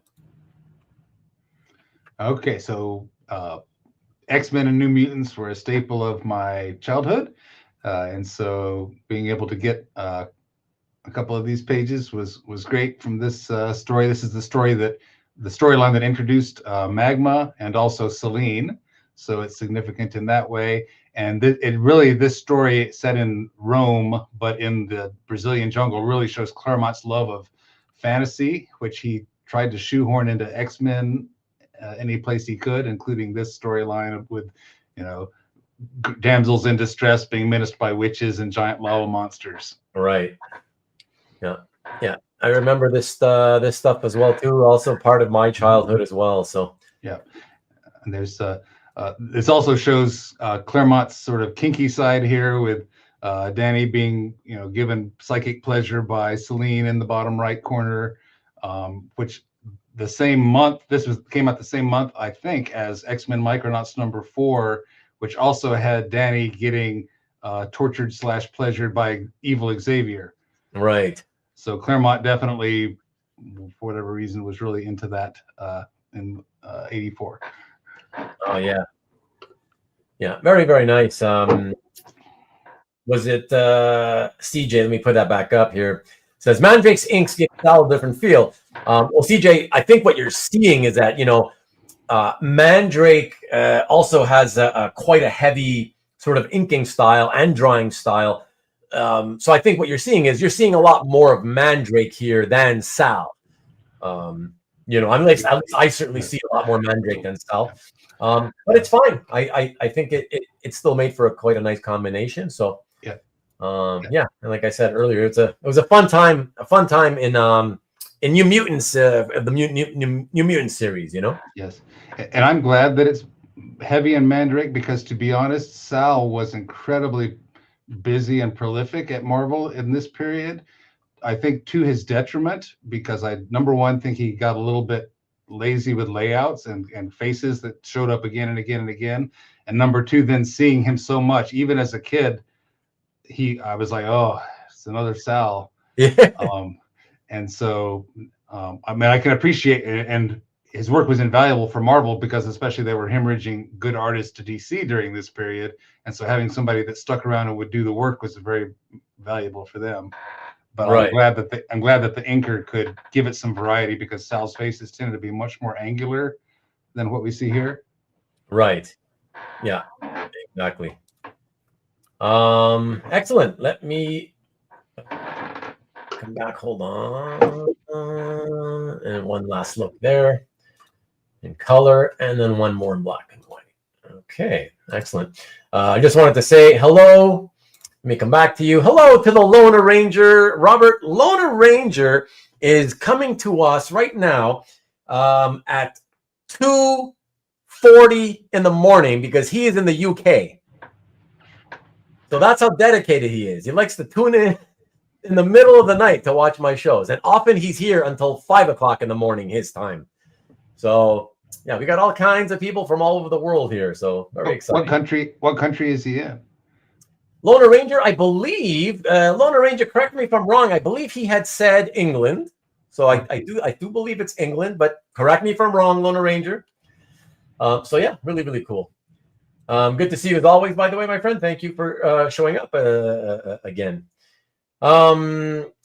Let's see. So Tom says, let's see if Ruben shares my photo. Really nice one of Robert. What? He must have sent you a photo somehow. I don't know what you're talking about, Tom. Why would I share something that I don't even know what you're talking about? Yeah, I don't know what you're talking about, man. Hey. More like Night Range. There we go. He confirms. Yes, that's correct. England. He's in England. He's in Blighty. Remember the 5th of them. Remember? Yeah. Oh boy. Hello, heart. Okay. All right. Let us keep it rolling, everybody. What do we have to show next? Yes. We're gonna jump back from Marvel to DC. Technically not DC. Was it Vertigo? I can't remember. I guess you can tell me when I show it. But I just thought this was a creepy looking character. I stuck with this title, but not far enough to get to this point. So yeah, tell us a little bit about this. Just love the creepy looking character. That's what attracted me to this. Check it out. All right. Yes. So this is a relatively recent read for me, like just the last couple of years as I was started collecting. So, but that meant that the series was again available in hardback, and I could read the whole thing at a go. So that's exactly what it is. This is basically showing a whole army of wizards down at the bottom fighting off this invincible guy who's collecting them in that bag so that he can absorb their power and become even more unstoppable. So, so again, one of the things I look for is a nice representative example. Jim Fern, I don't think was a major artist on Fables. Maybe someone more knowledgeable will correct me, but he's not who I think of as who normally draws Fables. But I don't know who he is, but he did a really nice job with this spread. And so this is one of those things where I just sometimes put a low bid on something on Heritage, and it ends up with me. Oh, it's fantastic! It's a great piece to pick up. I think you did well with this one. Yeah, and I'm assuming you enjoyed the series when you read. Yeah, right? Yeah, absolutely. It was a fun, sort of again lighthearted action adventure take with some soap opera elements on fairy tale characters. Yeah, no, absolutely. And CJ, yes, indeed, quite creepy. Mr. Dark, yes, love the creepiness. And by the way, Stingray says Jim Fern was a fill-in. Jim Fern, I remember Jim, and I actually met him and had a nice chat with him back in 2007 at MegaCon in Orlando. But I remember Jim as being an occasional fill-in artist, even on Amazing Spider-Man back in the mid '80s. Yeah, that's how I first heard about Jim's work. And came into contact with Jim's work. Fables was primarily Bucky. Yes, we know that. Fern did at least 1-2 issue story arc. Yeah, that solid black draws the eyes. Indeed, yeah, that's exactly, and it's so well centered, and it just really pops out. Yeah, good hand, dynamic pose. It's a Marvel pose, right? Because the legs are wider than a person would normally stand. Yeah, the wide stance, the Marvel stance, exactly. Yeah, good way to put it. For everybody who read How to Draw Comics the Marvel way, especially, Yeah, that's funny. But I find it looks much better in black and white. Yeah. And as a kid, I would never read anything in black and white, and now I've kind of come to prefer it. Sure. I mean, a lot of us when we're young, I mean, it makes sense though, right? Because we see the world in color, right? The real world, we see it in color. So obviously, when you're looking at comics and you're reading, you see that they're all back in our day, 4-color, right? The 4-color process. It made sense, and so I could see why I remember back in the early '80s when some of the people at my local comic shop would look at some of the black and white comics, the independent comics that were coming out at the time, and they would be like, "Oh, but it's black and white. Where's the color?" I loved it because I always just loved being able to see the line art as clearly as possible, and I always found you just can't see it as well with color. So I always knew that if I could see this stuff, Marvel and DC, in black and white, I would have preferred it, But I also understand why people, especially if you're just like a reader, you want to see the whole world in color. I get that, Yeah.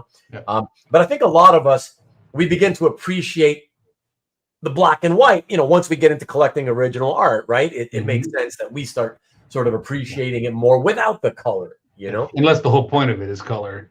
Yeah. Like that one. But right. Yeah. For comics, for sure. Yeah. Let me pop in, see what you guys are talking about. What else did you have to say here? So Liefeld layouts, no feet. Come on. Mr. Dark's white stance would cause controversy in airport bathrooms. Okay, there, Maddie. Feet. Don't need no stinking feet. Liefeld has a no feet fetish. Paul, what's good, Paul? Nice. Marvel splaying. Hey, Paul. It's not Paul P. Hart, just in case you're thinking that that's who it is. Spread Stan. Okay, Ruben, if I get a chance to post it, yeah, I can't. That doesn't help me. That doesn't help me. You want me to go on a live show, open up a new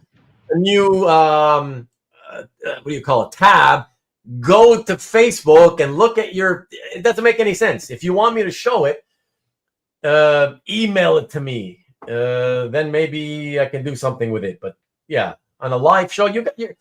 Yeah, on a live show, no, I can't. That's your. No, I can't. I can't do that. You're not being reasonable there, Tom.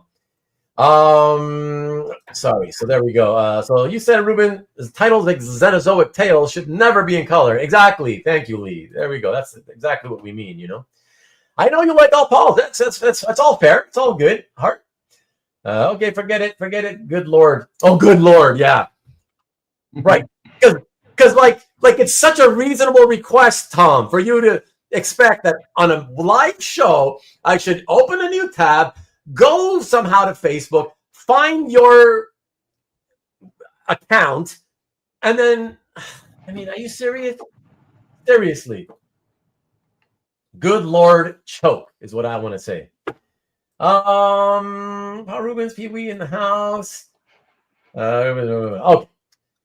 So let us keep it rolling, everybody, and we're going to jump back to Marvel into the X universe with a page from a very popular run. Check this out and tell us a little bit about this one, Robert.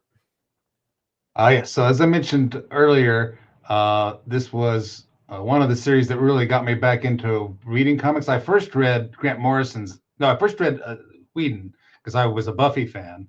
Okay. And so when I saw that he had done X-Men, I read this, and reading this, you definitely see how Buffy was really, since he didn't have rights to do a Kitty Pryde TV series, he made his own plucky young heroine to have action adventures. Right. And so when he was given the opportunity to actually write X-Men, naturally he made it a Kitty Pryde story.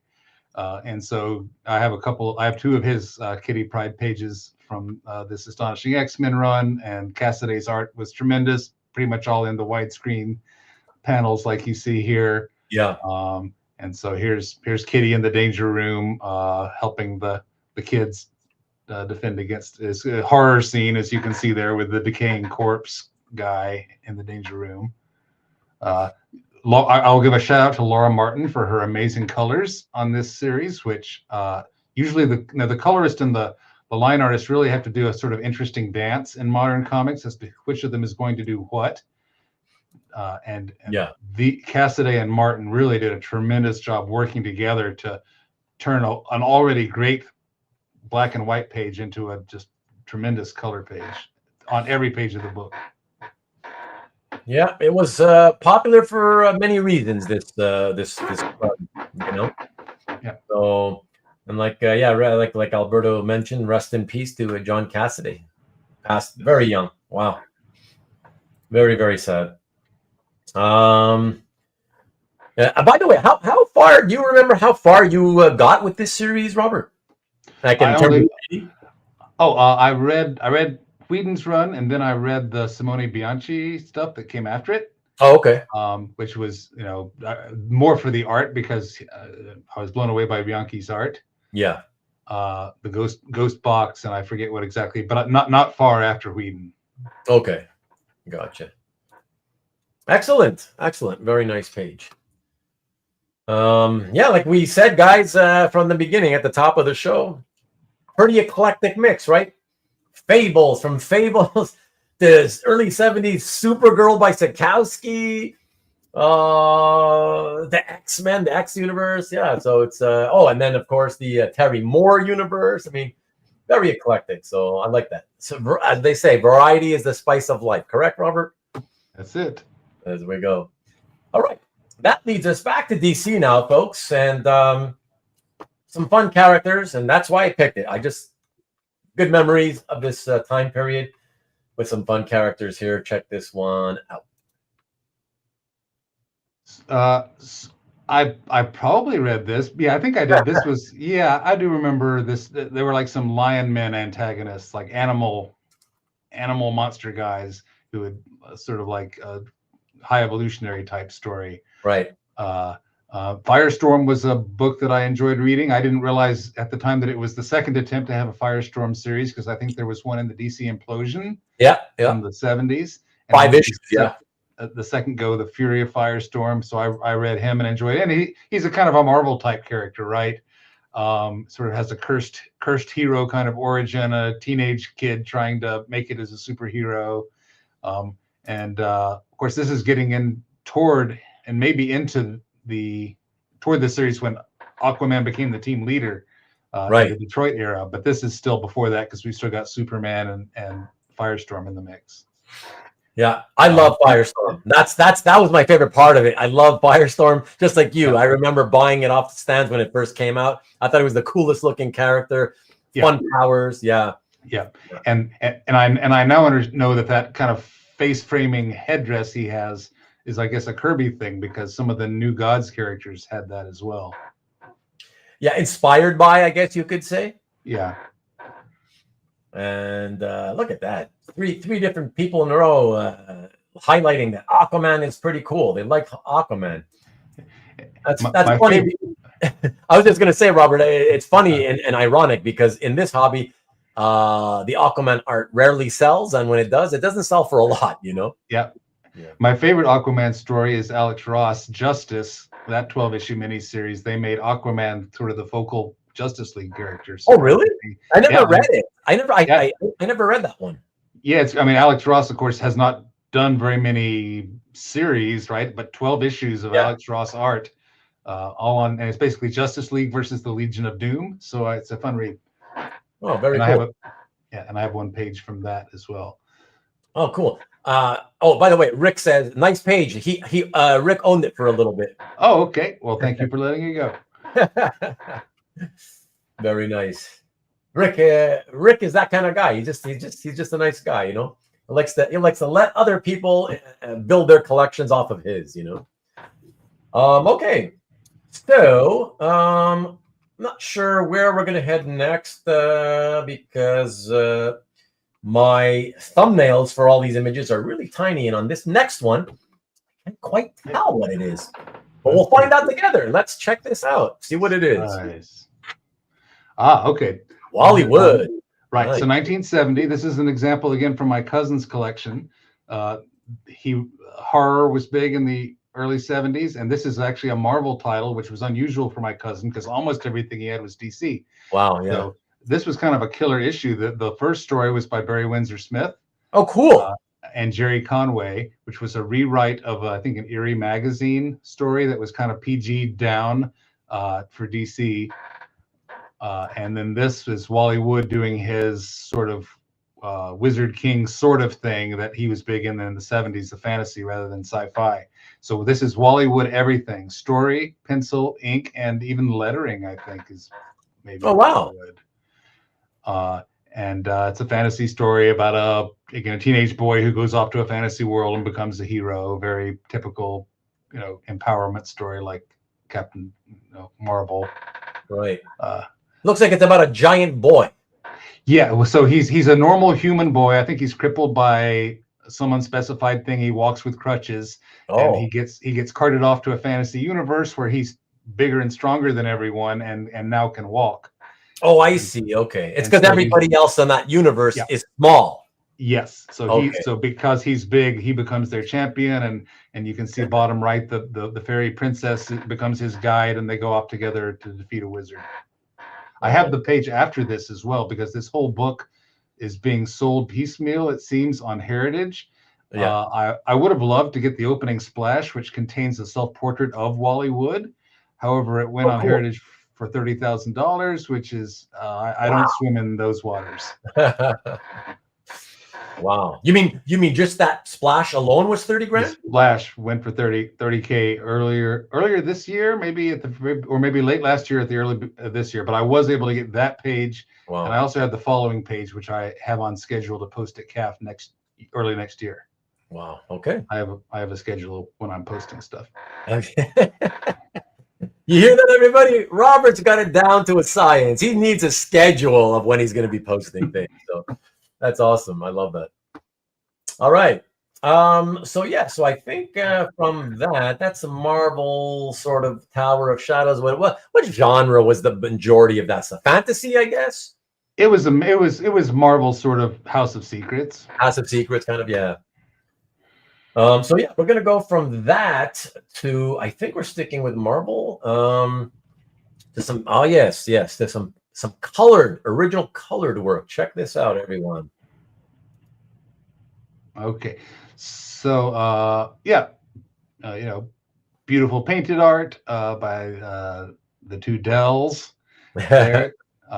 And this was a fun story. This was basically a Spider-Man Indiana Jones story where he goes globetrotting across Europe and North Africa, and that's Peter Parker's long lost sister there with him.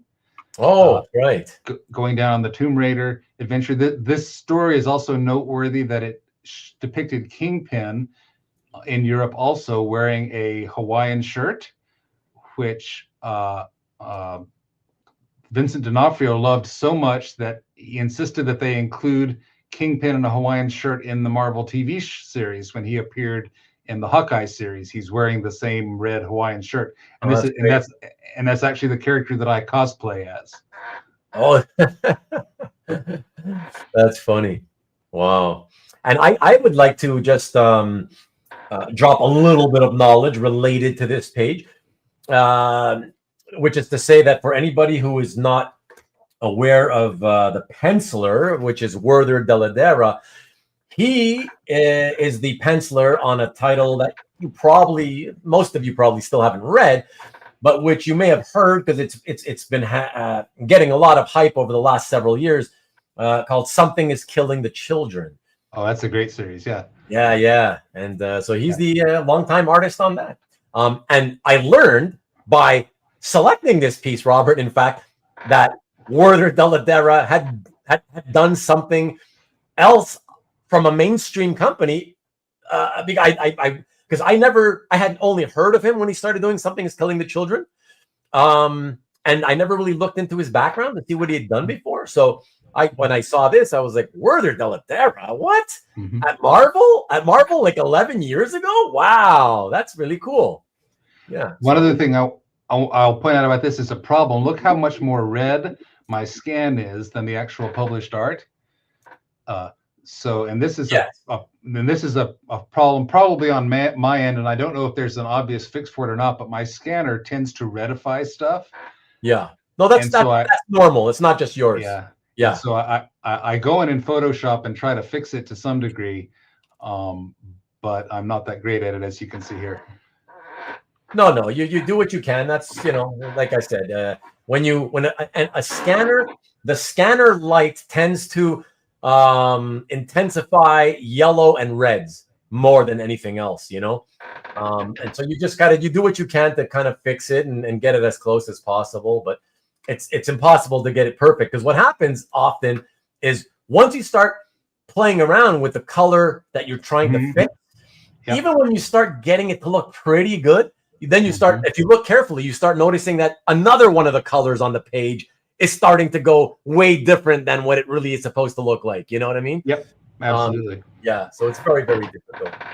You do your best. That's all it is. That's why I hate scanning colored art for that reason, because it always takes me so much time to try to fix the look of the colors. Yeah. So have a good one, Hart. Have a great night, and have a great time tomorrow with your son. Let's see. Good night. It's okay. Excellent. Let me come back to here. And okay, so next on the docket, everyone, we are going to, coincidentally, we're going to stick with painted art. And I don't know if you want to call this Marvel, you want to call it Dark Horse, you can call it a lot of things. Because of the property having been published by a lot of different publishers. But this is not even comic book art. You'll see in a second what I mean. Check this out. Yes, Poster art. yes, Poster art. yes. This was a pickup from Lake Como when I went there 2 years ago. Nice. And that was an opportunity to meet a bunch of artists. That was Yeah. also where I started getting interested in Italian art. Was there, and so yeah, Kat was there and had this piece, and I was happy to pick up like the dramatic pose and a sequence we know well from the movie, but not a specific scene from the movie. Right. Right. By the way, Robert, off the top of your head, do you remember what the dimensions of this piece is? It's a little wider than 11 inches wide, because I think it's I have it in one of my 12 by 18 portfolios, I think. Oh, really? Okay. Yeah. Okay. So it's pretty standard art. I see. Yeah. It's not huge or tiny. Okay. And tell me another thing, because when I was putting the scan of the art together with the poster and making my slide, it dawned on me. It made me wonder how accurate, since I can't see the original, how accurate would you say this scan is color-wise to your original? This one is accurate. It is muted colors, like you. It is muted colors. Okay. Yes. Mm-hmm. Okay. I had a feeling because I said there's such a difference between the scan of the original to the poster. It made me think that the whoever was in charge of handling obviously the final image for the poster, it made me feel like they had just upped the reds strongly, just to try to make it look a little bit more sort of, to capture the attention kind of thing. Yep. But I was curious, so I knew that I had to remember to ask you, because I really wanted to know. So Stanley likes the original better than how it was published, so that's good. Paul also really good one. Just right, says CJ, and Matt says they really pushed the saturation on the celebration piece. Indeed. Yeah, very, very cool. Yeah, and Kat Stagg's not. I know her by name, but not somebody who I really generally know. Does Kat do like? Is she like what is she really known for? Is it like indie comics? Or I don't know. I don't know really who she is or much about her. I don't know either. Oh, okay. I already had an auction, got a Kitty Pryde piece by her, was the only other piece I have, so I don't know her at all, really. Okay. Well, I'm sure Marcus or one of you will let us know in the chat. And because again, it's weird. Like, it's one of those names where I've known it for years, right? If somebody says the name, I know that name, right? And yet I could never tell you what she has ever done, It's just weird. It's you'll know the name, but you can't name a single thing that they've done. So yeah, it's just kind of curious. So Matt is telling us Darkwing Duck. See, I don't associate her name with like cartoony and animated cartoon stuff. Yep. Okay, here's her webpage I'm looking at. BA in Fine Art from University of Texas, San Antonio. Freelance illustrators, create her own series, Crosswind, John Carpenter's Tales of Science Fiction, poster designs, t-shirts. Okay, more like a designer. Yeah, Antoine is telling us that she started off by, like many amateurs, going to Artist Alley at shows. She's drawing like trading cards, and she's never done interior work. So, but yeah, Kat Staggs is a memorable name. It's a great name. So I don't know if it's her real name. I mean, she might be a Catherine and goes by Kat. Yeah, I don't know. I think so. But it's cool. Okay, excellent. Let us keep it rolling, everybody, and go to the next one. One of my all-time favorites. Rest in peace again. Butch Guice, check it out. Right, so I knew Guice on Micronauts back in the 80s, and so really admired the work that he was doing back then, which was in a much more cartoony style. And here by the late 80s, again, it was a time I wasn't reading comics, but his style had changed quite markedly to a more illustrative style that he's continued using until his death, last year. That's right. And so I love his work, and so seeing him here on Doctor Strange, people may know that his Doctor Strange career ended abruptly when there was that scandal about the Amy Grant cover, right.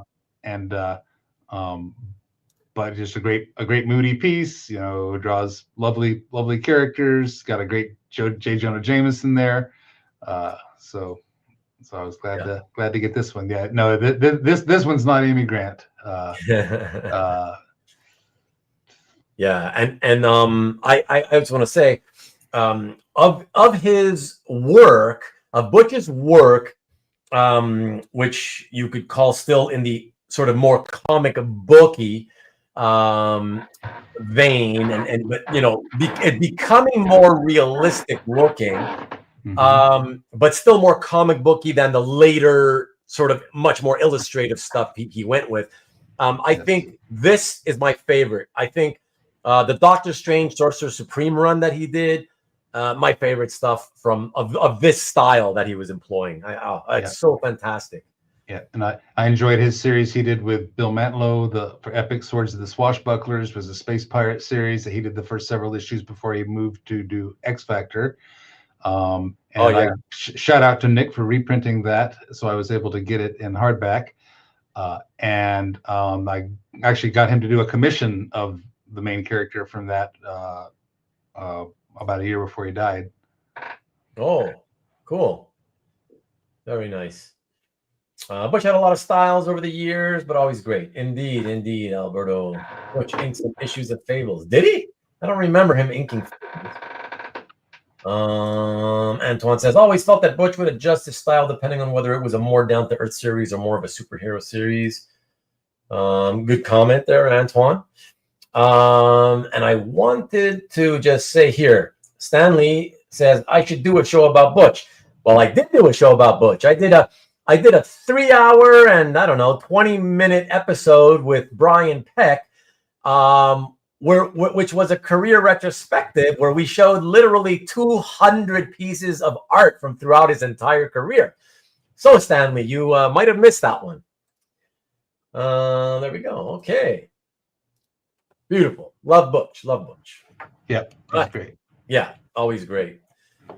Okay, let's go to the next one, everybody. And for that, I don't know. Let's find out together what it's going to be. Check this one out. Okay, love Tony De Zuniga. Yes. Right. So this was an example of wanting a good sample of this artist's work. Good. Excellent. And I never read Arak, which from what I can tell, it was Roy Thomas series. Yeah. It seems very much like his Conan work, but since he wasn't doing Conan at the time, I guess he sort of made Arak sort of Conan-y. You could easily imagine that as Belit or Red Sonja there instead of whatever her name is in this series. Yeah. Oh, it's fantastic. I love De Zuniga's work, especially when he penciled and inked himself. Yeah. It's gorgeous. So really happy. You know, it's funny. It's I'm so happy to sort of say how, you know, when we grow up, we get older, you know, we see things differently. And there was a time, of course, when I was a kid, and I'd be at the shop and I'd look through the bins and I'd see the Arak bin and I'd be like, Arak? Like, what crap is this? Conan is where it's at, you know? Yep. You know, and I'd not even give it a chance, but like, thankfully, with a little bit of the passage of time and being more open and wanting to look at new art styles all the time, I discovered, you know, Tony's work. And yeah, I've still never read Arak, Son of Thunder, but I love the work that he did in it. You know, it's a good introduction to some of his work, I would say. Yeah, and I wasn't into any barbarians, including Conan. Oh, including Conan! Wow. Yeah. So, or you know, Gru, any of that. The top panel looks kind of Hal Fostery to me.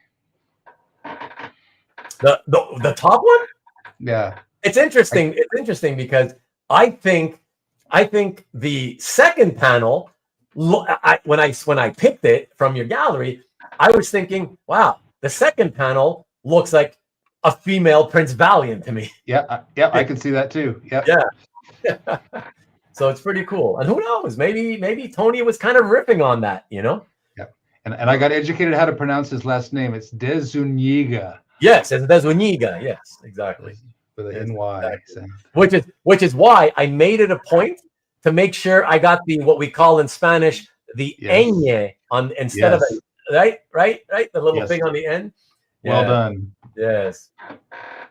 So yeah, beautiful. Conan adjacent, exactly. Arak was more like Cull. I guess you would know, Matt. I never read it. Sharp page indeed. Theoretically, isn't every series a Roy Thomas series? I don't know.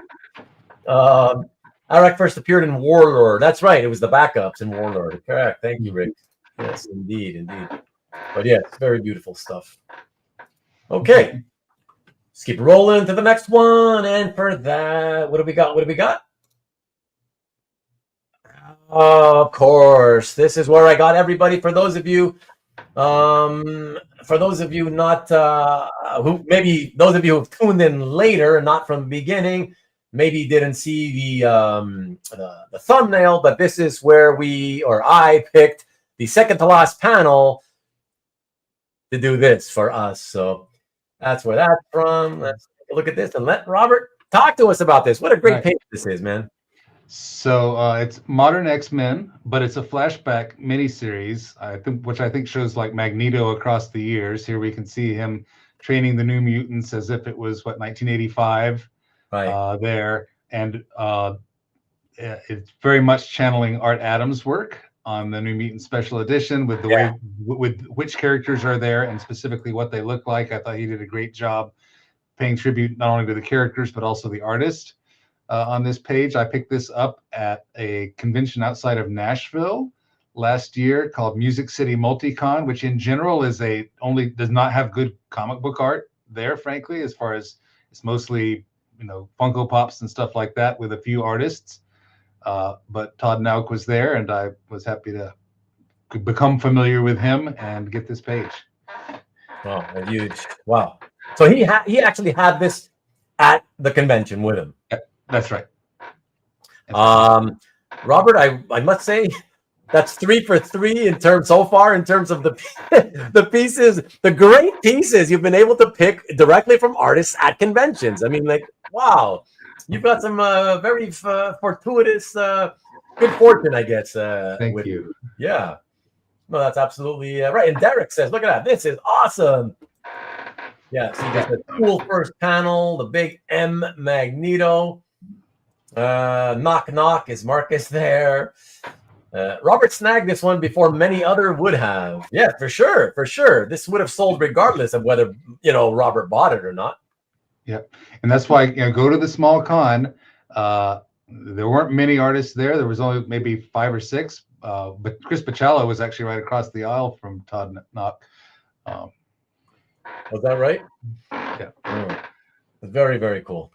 Yeah, it's beautiful, and no, I knew that a lot of people would like this one. And Andre doesn't watch the show though, guys. But yes, I'm obviously Andre would love it. Derek says that Robert puts in the legwork. He deserves his great pickups. But trust me, I'm quickly learning how much legwork Robert puts into his collecting and curating. Believe me. Thank you. Yeah, it's fun. This actually, and exactly, Robert. And you know what's the point of being in any hobby if you're not having as much fun as you can with it, right? That's right. Good color in the printed version. I agree. Me too. I'm with you there, Matt. Whose chair needs an WD-40? That's me. I'm rocking back and forth in my chair. Sorry. That's funny. Let me get one comment here just from attached to the previous piece.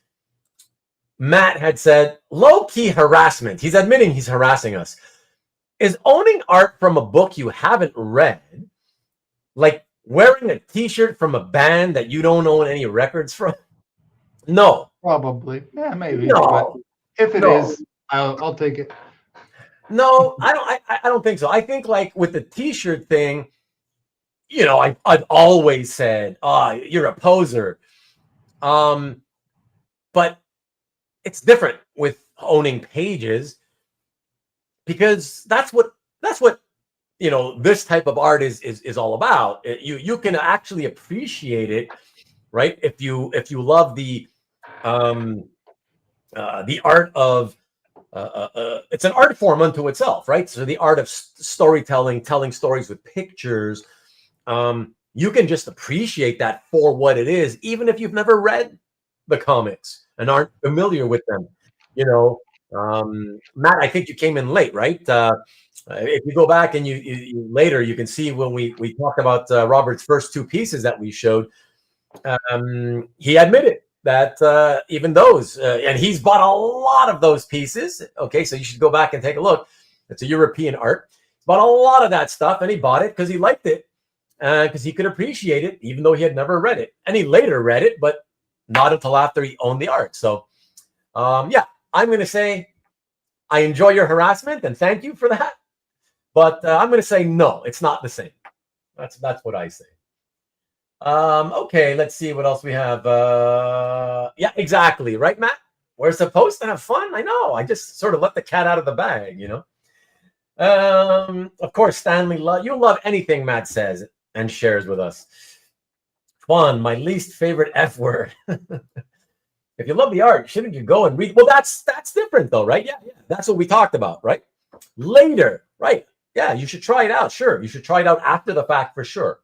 Exactly. Which is what he did, and I've done that, and a lot of people have done that. So, because a page is sort of like music, whereas these kids wearing 80s rock band T-shirts is Poser City. There you go, Antoine. Thank you. Don't matter. I buy good art to cock block so I can use for trade. Okay. Lona Ranger says that you don't spray deodorant on your art. What? You don't spray deodorant on your... Okay. That's over my head. And to flip. Thanks, Marcus. Good art is good art. Exactly. Thank you, CJ. Thank you. All right. Let's keep this going. So, from this piece, the beautiful Todd Nauck Magneto. Well, it's New Mutants, obviously, but it's from the Magneto series. We are going to Nikki B, baby. Nikki B's own Dynamite Comics. Check this out. I love this. Yes, I got this from Joe at OAX. No, well, I picked it up at OAX. I bought it. He did a live show with Bill about a year ago, and I just said, hold it for me until OAX. Linsner was on the list of people I wanted a good representative example from. I'm more into action shots than just like a photographed pose. Red Sonja is going to be cheesecake to some degree, no matter what, but I preferred one that showed some power in it as well. And I love the character in the foreground, the foreshortening on his hand, the silly face he's making, the fact that you can see the inside of his brain. So it was just lots of fun. Yeah, it's great. One thing that always bugs me, I gotta mention it, because I only say this because I do love the cover. But because I love the cover, I gotta say, it really bugs me that the artist just left it completely blank in the background. I wish that, like in the old days, I wish he would have at least by hand made those kind of energy lines that the colors dropped in, you know? Right. Mm-hmm. Yeah. Yep. At least something so that it's not just a completely bright white void, you know? Yeah. But nonetheless, great image. I love, especially Sonja's pose. Great. Yep. I love the slicing of the brain. Yes. Yeah. It's a lot of fun. And he does Sonja in two different skin tones. He's done many covers of her. This one is the more gray skin tone, which he does when he wants to sets off her red hair. Okay. As opposed to a more pink skin tone, which tends to more blend in with her hair. Oh, right. Hey, good way to put that. Thanks for showing that, Robert. That's right. That makes a lot of sense. I love the fiery red on. Is that pretty accurate? The red color on the. Yeah. This one's pretty accurate. Okay. You can see the published version is pretty much the exact colors. So. Okay. Very cool. Like that one. All right. So from one colored piece, coincidentally, to another, we're going to jump from Nikki B's Dynamite Entertainment over to Marvel, to admittedly a series I had not been aware of until I noticed it in your gallery, Robert. So let's check this out and see what you got to say about this. Okay. Oh, this was an interesting series. Matt Fraction. Oh, it's a Matt Fraction series. Interesting. So Scarlet Witch goes on a world tour because magic is failing. And so this was her excuse to go to the beautiful island of Santorini. So I got this piece for two reasons. One, Marco Rudy always has impressive layouts. He, I think, takes after J.H. Williams III, who's my favorite layout artist, I would say. Well said, Robert, on the pick out of the J.H. Williams for graphic panel layouts, right? The graphic design that he puts out, it's incredible. Yes. Yeah. So number one, I love J.H. Williams' work, and so I love Marco Rudy's layouts as well because they're two birds of a feather. And the paintings are great, but also the setting is actually a place that I have been. So for my 30th anniversary, my wife and I went on a cruise across the Aegean to sites in Greece and Turkey and all the little islands in between them. Cool. And this is one of those islands called Santorini. That's an exploded volcano where the city is on the rim of the volcano. And that's exactly what it looks like. So it was a nice trip down memory lane. Beautiful. And the Scarlet Witch is red compared to the blue of the sea, and those design elements, the red sort of tool lines at the top to balance the red at the bottom. Just a very well-designed, lovely page. Amazing. DPS, in fact. Yeah. Alberto says that Marco had some amazing stuff at OAX and so much fun going through his portfolios. Yeah, he's terrific. Everybody should find a great example, and they're not hard to come by because they're also great. Fantastic. And Jonathan Livingston Siegel. Let me come back to you. Sorry, guys. Let me show you, in case you're curious, what the published looks like with the words and the way they did the coloring here. Kind of seems printed. The colors seem to print brighter, I guess you can say. We look back. Yeah, and some of that is just the scanner thing. Oh, sure. Yeah. Oh, my wife's correcting me. She's watching this. Hi, wife. She said, I got the year wrong. It was our 25th anniversary. Oh, my God. Not our 30th. So. Robert, how can you make such a mistake? Oh, my God. She's gonna be so mad at you after when you get off. The years just fly by when you're with someone that great. Nice save. I like that. Fantastic. Oh, I did want to tell you though, Robert, because you were mentioning about the J.H. Williams being your favorite. High recommendation. You may know about it already, but if you don't, are you familiar with the recent series? It's currently ongoing, called Batman Dark Patterns. No. Okay. So Batman Dark Patterns, I recommend it for no other reason than that when I picked it up and I started reading it, it was more about the story because a friend of mine had done a review of it on his YouTube channel and it sounded good. So I said, oh, let me check that out. And it was good. But what really blew my mind was the fact that as soon as I started flipping through it, I was like, wow, it's similar to like J.H. Williams' style of graphic panel arrangements and layouts, but different. It's not like he's copying him. So I don't want to say anything else, but it's called Batman Dark Patterns. If you want to take a look at some point when you're at a comic shop, just to flip through it, you're going to see what I mean. It's really some of the panels and pages, like the way that he puts the camera, and you're like, whoa, like from up in the air, and they're looking up. So many amazing views. Let's just leave it there. But I've just placed a pre-order for it at Amazon. It comes out in softback next year. Okay, there you go. Excellent. Yeah, that's good. I think you'll enjoy that. Yeah. Sorry. Let's see. Of course, Stanley always wants to lengthen the time that we go on the episode. Do you have a holy grail, like one piece above all others that you would ever want to own? I don't know. I mean, it would be something boringly obvious, like, a Byrne X-Men Dark Phoenix or something that everybody of my generation would say. Yeah.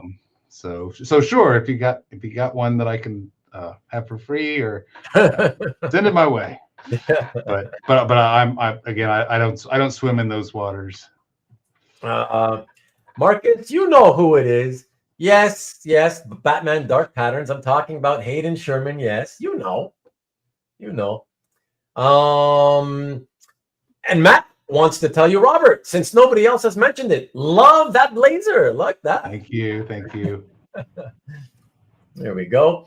And Lee says, Robert owns one of my favorite DPS from J.H. Williams III. It's a sensational example. He's jealous of you. Look at that.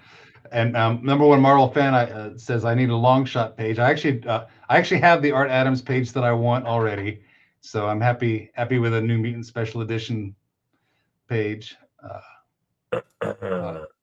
Long shot's good too, though. Lone Ranger has a Promethea DPS. Those are nice for sure. Brilliant layouts. And J.H. Williams really, the DPS is where he shines. Oh yeah, exactly. The whole graphic elements really stand out there. What are great? They are great. Sorry, I'm a little kind of sorry with the timing. Sorry about that, Marcus. Just let me know what you mean by they are great. Sorry with the put some context back on that if you don't mind. So Robert needs a nice long. Oh, that's what you were just talking about. Dampyr #1, Legs Weaver #1 cover. Apparently, Burn X-Men is still more treasured by him than that stuff. Sorry, go ahead, Robert. Yeah. Or Golden Micronauts. Hey, not that that's a lot cheaper, but it is somewhat cheaper, hard to get to, even whether you have the money or not, Matt says he has a beautiful J.H. Williams III Batman splash for $700 on my site. Have at it, chat. Look at him taking advantage, trying to sell his work. Those are easy to get. Everyone is flipping those long shot pages. They are common now, so I have to admit it's not hard to get one. If you have the money, you can get one.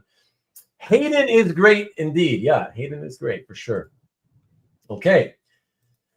Thanks everybody for the chat. Let us continue here and move to the next piece, which I again can't really see what it's about. Let's find out together, shall we? Check this out. Yes, wonderful. Yeah. So this falls under the category of me sort of learning how the auction system works. Oh yeah. So this came up in an auction, not Heritage, another auction site earlier this year. Okay. And there were several Perez Avengers pages in that auction from this era, because of course he had two eras. He had the late '90s era as well. But this was one of the first comics that I ever bought, and so it had the nostalgia factor as well as the awesome Perez factor. Although this is actually Perez layouts with Dan Green doing a very good job of making the finished product look like a Perez page ought to. As opposed to like more detailed Perez pencils. But I decided I really wanted to go for this at that time because it was with other pages from that era, and I figured that it would be easier to get one when it was in with a group of similar than if it was the only page like that in a particular auction. Okay. Do you know what Marcus means by his comment when he says, if you read this story, you wouldn't I've read it. You wouldn't have chosen this Perez art. What does he mean by that? Well, this is the controversial Carol rape story. Where I heard about it.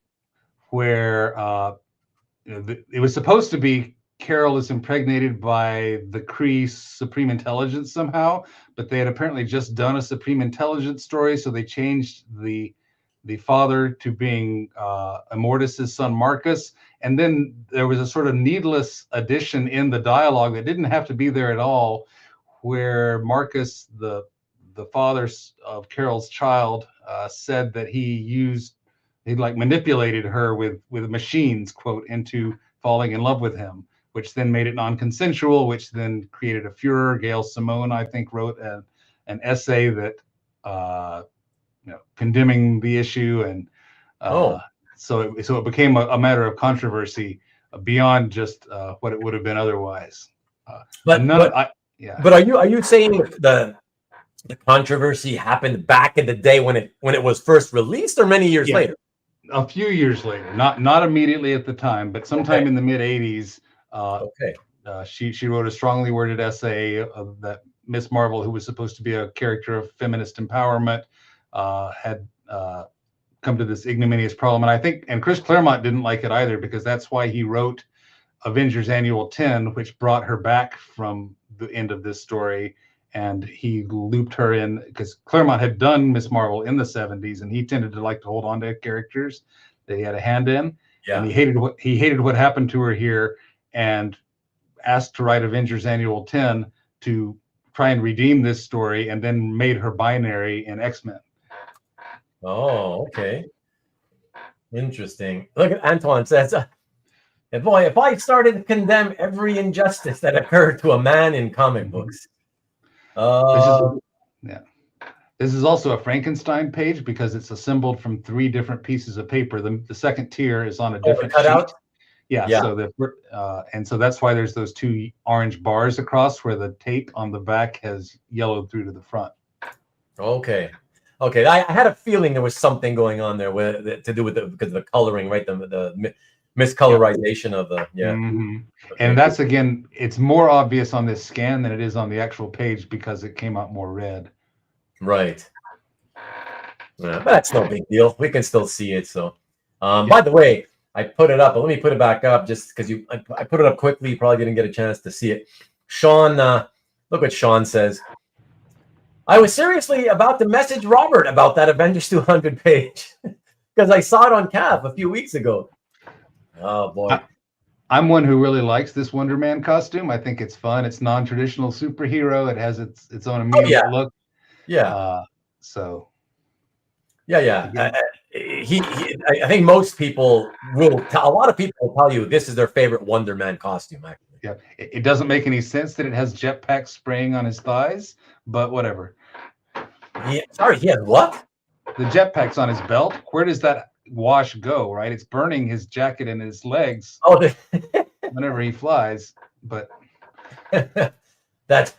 yeah. Well, listen, Nick, if again, kind of like what Antoine was saying, if I had to explain every little crazy thing that doesn't make sense in comics, It's true. Oh, that's funny. It's true. Yeah, Miss Marvel standing in front of the mirror is a callback to the very first panel in which that costume appeared by Dave Cockrum back in her own series. Oh, yeah. Nice. Tom says, let's see if the TV show will help Wonder Man art. What do you mean? Oh, that's right. I forgot. I keep forgetting that the Wonder Man is getting his own TV show. Yeah. Yeah, we'll see. I don't know. Is that this year? Or is that like 2026, Tom? Probably next year, I'm thinking. Either way. But yeah, nice page. I like it. And it's cool that it's from issue 200. So that's pretty neat, Let me see. Let me come back. Oh, and of course, let me see here. Hold on. What do we have? Oh, yeah. Sorry, everybody. There we go. Yeah, from Marvel, I want you guys to, again, either use the link to Robert's CAF gallery down below in the beneath my description of this video, okay, or pull out your phones and scan that QR code to get directly to the CAF gallery that I just mentioned of belonging to Robert, because the reason I'm telling you this now, I'm reminding you about this right now, is because the next piece I'm going to show, I love it, but on YouTube, it just doesn't do it justice. There's too much beautiful detail, the attention to detail by this next artist, and there's a lot of panels, so you got to see it larger. So I want you guys to go to Robert's gallery and check this out, either now in a different tab window, or make a note of it and check it out after the show if you want. But I want you guys to, I think you'd appreciate seeing it in large size. Yeah, let's see here. Let me check this out. What this is. Here we go. Oh, and Matt, you're gonna appreciate this. You're gonna appreciate the artist, Matt. Here we go. It's for you.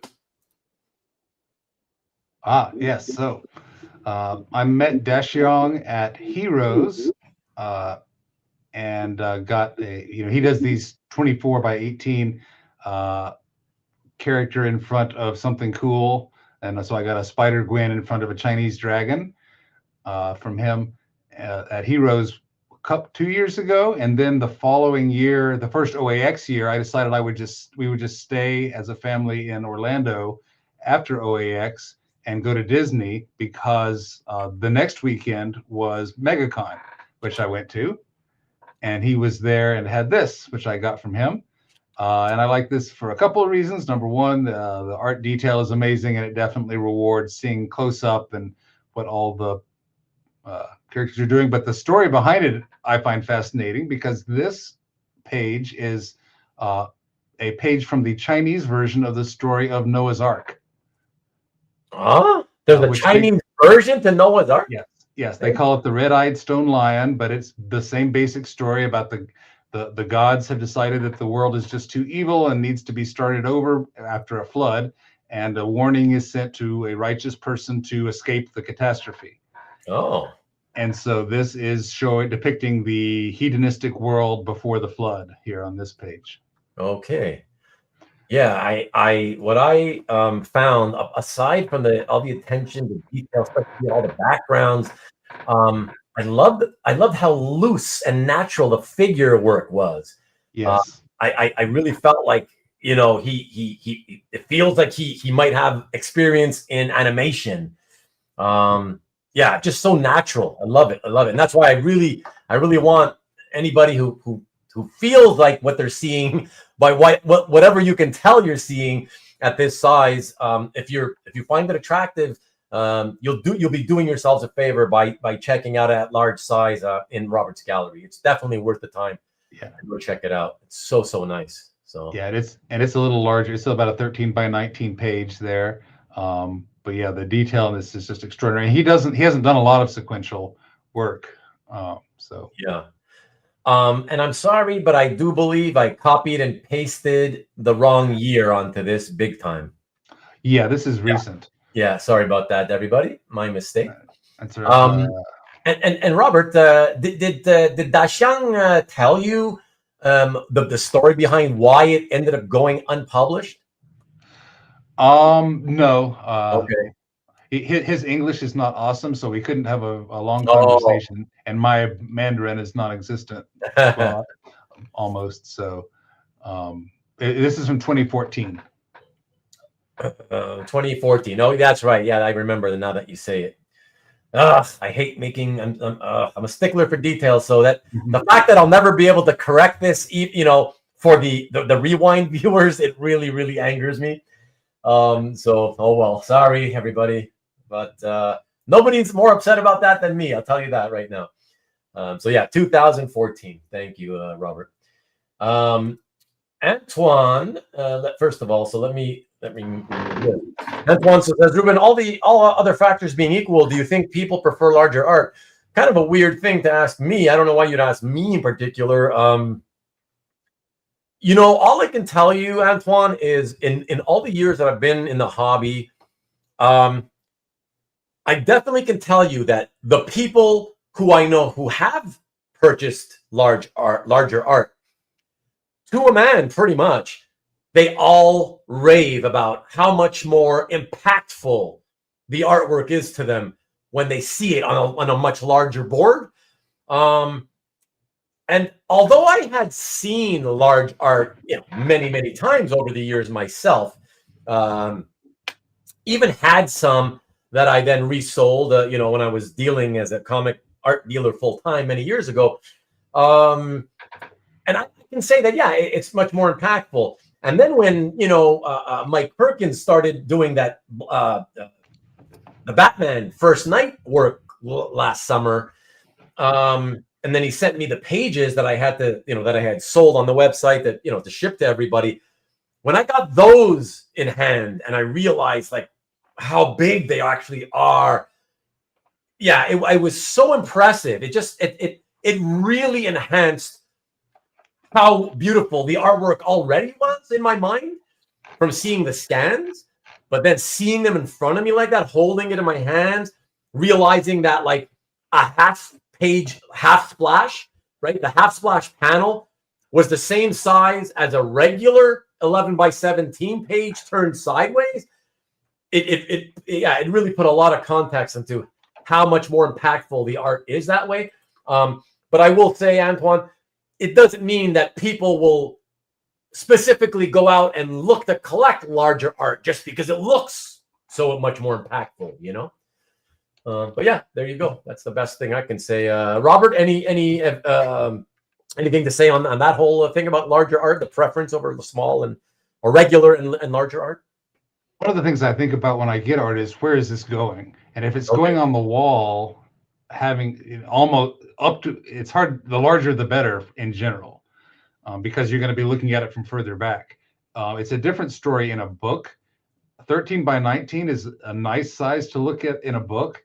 18 by 24 is more difficult to look at in a portfolio. Okay. Because it starts to get unwieldy at that size, right? Exactly. Yeah, you try to put it on your lap, but it's so heavy, and the part that hangs off your lap is so heavy, it wants to go down, and that's right. Yeah, it's hard to kind of look through. Yeah, you have to put it on a table, and it's more cumbersome, and it becomes more difficult. Yeah. I love large art. There you go, Stingray. Yeah, I mean, the look of it. If we're just talking about, forget the cumbersomeness, just to look at it, it's definitely really great when you see it that large, and you're used to seeing 11 by 17 most of the time, you know. Yeah. I don't prefer large art. It's harder to store in general. Yeah, that's the cumbersome nature of it. But if I intended to frame it, I enjoy the larger format. There you go. Yeah, for display purposes, it's absolutely makes such a beautiful impact, you know. Depends on the piece. That's a good way to put it as well, Marcus, for sure. But scan over. Yeah, the pain in the ass to scan the oversized stuff for sure. You're asking me because it's my show and I'm a cornucopia of opinions. Also, I have an expensive expertise in buying and selling of it. Okay. It's just weird, Antoine. It just seemed to kind of come out of nowhere. It was just such a very specific thing. I mean, okay, not nowhere. Okay, it's because Robert mentioned that the Daxiang Guo piece was larger. I get it. But, no worries, my friend. No worries. And it is a good question, though. It's a good question. I'm glad I was able to sort of, we could speak a little bit about it. Don't scan it, just photograph it. That's another way, I guess. Most collectors don't like large art, too cumbersome. I will admit, over the years, many people did also tell me they didn't want to buy it. They like to look at it, but they don't want to buy it because of the cumbersomeness and not wanting to have to get a new portfolio and all that stuff, you know? So, yeah. What's up, Yevgeny? Good to see you, by the way. You can't take it to OAX if it's too big. Depends on how big a portfolio you want to carry is, though, right? And there's definitely art that I've looked at on Heritage and like, oh, this is nice, but it's 25 by, it won't fit in a portfolio I have. Where am I going to put this? Yeah. Standard size, it's better to ship as a flipper. Good evening to me, to Robert, and everyone in the chat. Good evening, Lee. Good to see you. And hi, Lee. And those collectors are cowards. That's funny. All right. Let us keep this rolling. And from Daxiang Guo, we go to Marvel, to a series that I really loved when it came out. I never finished it. I don't know how long I collected it for. I never did stick with the whole thing. But what I remember reading, I really enjoyed. And over the many decades since, because this was from the 80s, in the decades since, I've often thought, I wonder if I would like it, or if it's still, would it hold up or not? We're going to ask Robert now and see when he last read this, or if he even read it, and we'll see what he says. Check this one out, everyone. Yes, I did read it. Okay. I read it. I read it before I bought it. Oh, nice. Okay, and what did you think? I liked it. I didn't read it at the time because it's 87 and I wasn't reading at the time. You left the year before. Yeah. So this series was part of the new universe back when the new universe was supposed to be freestanding titles. And then there was an editorial change that they decided to try and make as many of them as possible in a new shared universe. And it didn't fit in that shared universe. Right. So it fell between the cracks of old Marvel and new Marvel in the waning days of the Jim Shooter era. But it's a really fun science fiction superhero story. I love Brent Anderson's art. He's in the Neil Adams school, and was delighted to get a cover from it. I don't have many covers really, all things considered. And so to have the two main characters there, the two Radiant and Blackthorn, I think are their names, the two breakout characters of the series, because the way the series was structured, characters were supposed to keep dying because they get their superpowers in an experimental way that guarantees that within 1 year, not at 1 year, but within 1 year, they will explode. Yes, that's what I remember exactly. Yeah. That's actually what intrigued me the most when they first announced the series back in '87. That I was so intrigued by the premise that the characters would not survive for very long. I thought, I got to see how that reads, right? Because it's not something I've ever sort of they've done before. And it's problematic from a marketing perspective because what you want is characters that people get attached to and want to keep reading. And the very structure of the story worked against that by constantly killing them. Yeah. They were a literal suicide squad. And in fact, within the story, the question is, why would anyone sign up for this? And the answer within their story is comic books were made about the characters on the squad that new children would read and say, oh, I want to go be a part of that because it made it seem heroic. Right. The masthead is not on the original art. It's just I had that made so that there wouldn't be a big white space at the top. Yeah, it's a nice overlay. And it's just an overlay that's just sitting there folded against the top. It's not even taped down. Yeah. I think it is taped down to the back maybe, but not the front. No, that's good. And Stanley wants you to know that he likes that you have diverse, eclectic taste. Thank you. Thank you. So yeah, I enjoyed reading it, and then I was happy to get one of the covers, and good action scene. Yeah, great stuff. Okay. All right. From there, what are we going to see next? Let me see. What am I looking at here? What is that? It looks cool, but I can't tell what it is. All right. I guess we get to find out together again. All right. Let's see what this one is. Oh, yeah. My favorite current penciler inker team. Yes. Barrows and Barreto. Yes. Yep. I would have to agree. Again, I love cool layouts. This has the J.H. Williamness of interesting layout. I love how the panels keep going successively into the page, sort of, because there's the girl there standing with her back to us, and then on her back is someone else's back, and on that back is someone else. Yeah, it's amazing. Yeah, these guys, they've been doing such great work over the last 3 years or so on the Superman titles. Yeah, just beautiful. I bought a few pages myself. I couldn't resist. I was like, wow, yeah, this is just really, really, really nice stuff. Like you say, not only do you get that really diverse, interesting array of layouts, as on this particular example. Hey, Steve.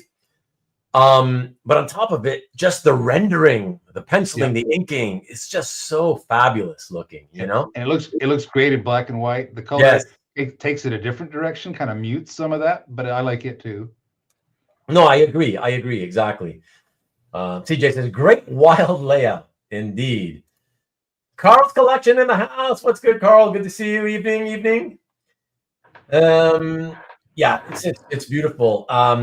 I'm curious because I obviously, when I was selecting, as you know, I was only trying to select things that you had posted in the last couple of years. Do you have any more Barrows Barreto work? Yes, I have a splash of Lex Luthor. Wait, is the one that you're talking about? Are you the one who owns the splash where Lex is sort of embracing a woman? Yes. That's right. That's the one. Beautiful. Yeah, that's a great one. Yeah, love that. Matt wants to know: have you read this first of all? I've read this issue. I've not read the story, the whole storyline. Yeah. Do you remember from having read it who the spooky chick in the red shirt might be? Yes, she is an alternate universe daughter of Bruce and Talia, in a universe where Bruce has become Ra's al Ghul. Oh, okay. Okay, interesting. Thank you for that, Robert.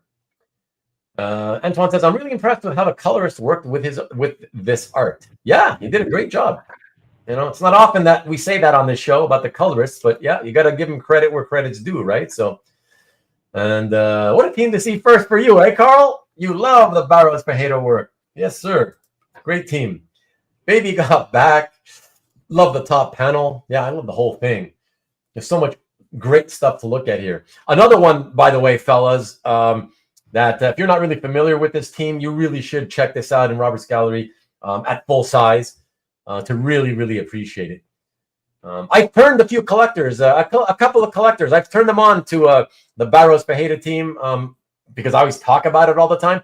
And they've gotten back to me and told me, hey, I couldn't take it anymore. I broke down and I ordered some Barrows and Barreto work. So that's cool. It's always fun to see that.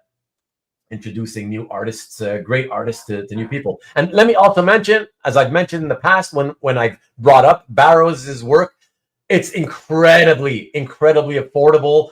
It is probably offering the best value for the dollar, bang for your buck, however you want to put it, in the market for contemporary art today, in terms of the highest of the highest level skill and quality at a really, really low price. Like it's amazing. You get so much value from the work that these guys put out. So check that out. Yeah, there you go. A second, and I'm sure somebody in the chat will third it and fourth it. Do you have a favorite character? Stanley wants to know, Robert. Kitty Pryde. Kitty Pryde, nice. Wow, interesting. Okay, out of all the characters in any universe, Kitty Pryde, is it really? Yeah. Well, I was a kid when she was a kid. Yeah, so. yeah, I get that. It makes sense. And let's see. She looks like Famke Janssen. Your Ferreira pronunciation sounds weird. That's because the Brazilians that's how they pronounce the R, would be like an H. Ferreira. The first two R's would be like an H. Yeah, so if you Stanley, if you're aware of the artist who passed away a few years back, the Brazilian artist who you would probably pronounce as Robson Rocha, that's really pronounced Robson Roca. That's how Portuguese in Brazil. That's how it's pronounced. So there you go. This is not Blue Line. Okay. Yeah, some of it, yeah, you're right, Lee. Some of it is. Sometimes they work that way, sometimes they don't. It all depends on the deadline and whether, whether Eddy has time to ship the pages physically to Eber or not, and I have another page from this same book. Oh, also. Nice. I have the reveal in the alternate universe of what's going on. Okay, great. I'll check that out after. All depends on how. Yeah, the deadlines exactly. You thought I was saying fajita? No, I'm just saying fajita. Now I want fajitas. Nice. Thanks, Lee. Okay, pick up an example. Okay, excellent. All right, let's keep this rolling, everybody. We're gonna jump from the wonderful world of DC to the wonderful world of Marvel. To another very realism-based artist from a couple of decades back. Check this out. Yes. So I was amazed that at last year's Dragon Con, Tim Bradstreet still owned this cover, and I was happy to change that. Wow. Really? 24 years later, he still had it? Yep. Wow. So, that's fantastic. Wow. Well, congrats, first of all, I guess. So we were, and no, I have not read this. I've never read any Punisher. You've never read any Punisher comics? Nope. Wow. And I'm not sure I've read any Garth Ennis comics. Interesting. Yeah, I haven't read much Garth, but I will say it's not for me. It's he just loves the way over the top violence and sex, and that's just not for me. I don't need to see that stuff in my comics. It's like it's too much. Yeah. But yeah. Yeah. But Punisher, I guess the Punisher is not. It's just what? It's just It's a character that just never really appealed to you. Is that why?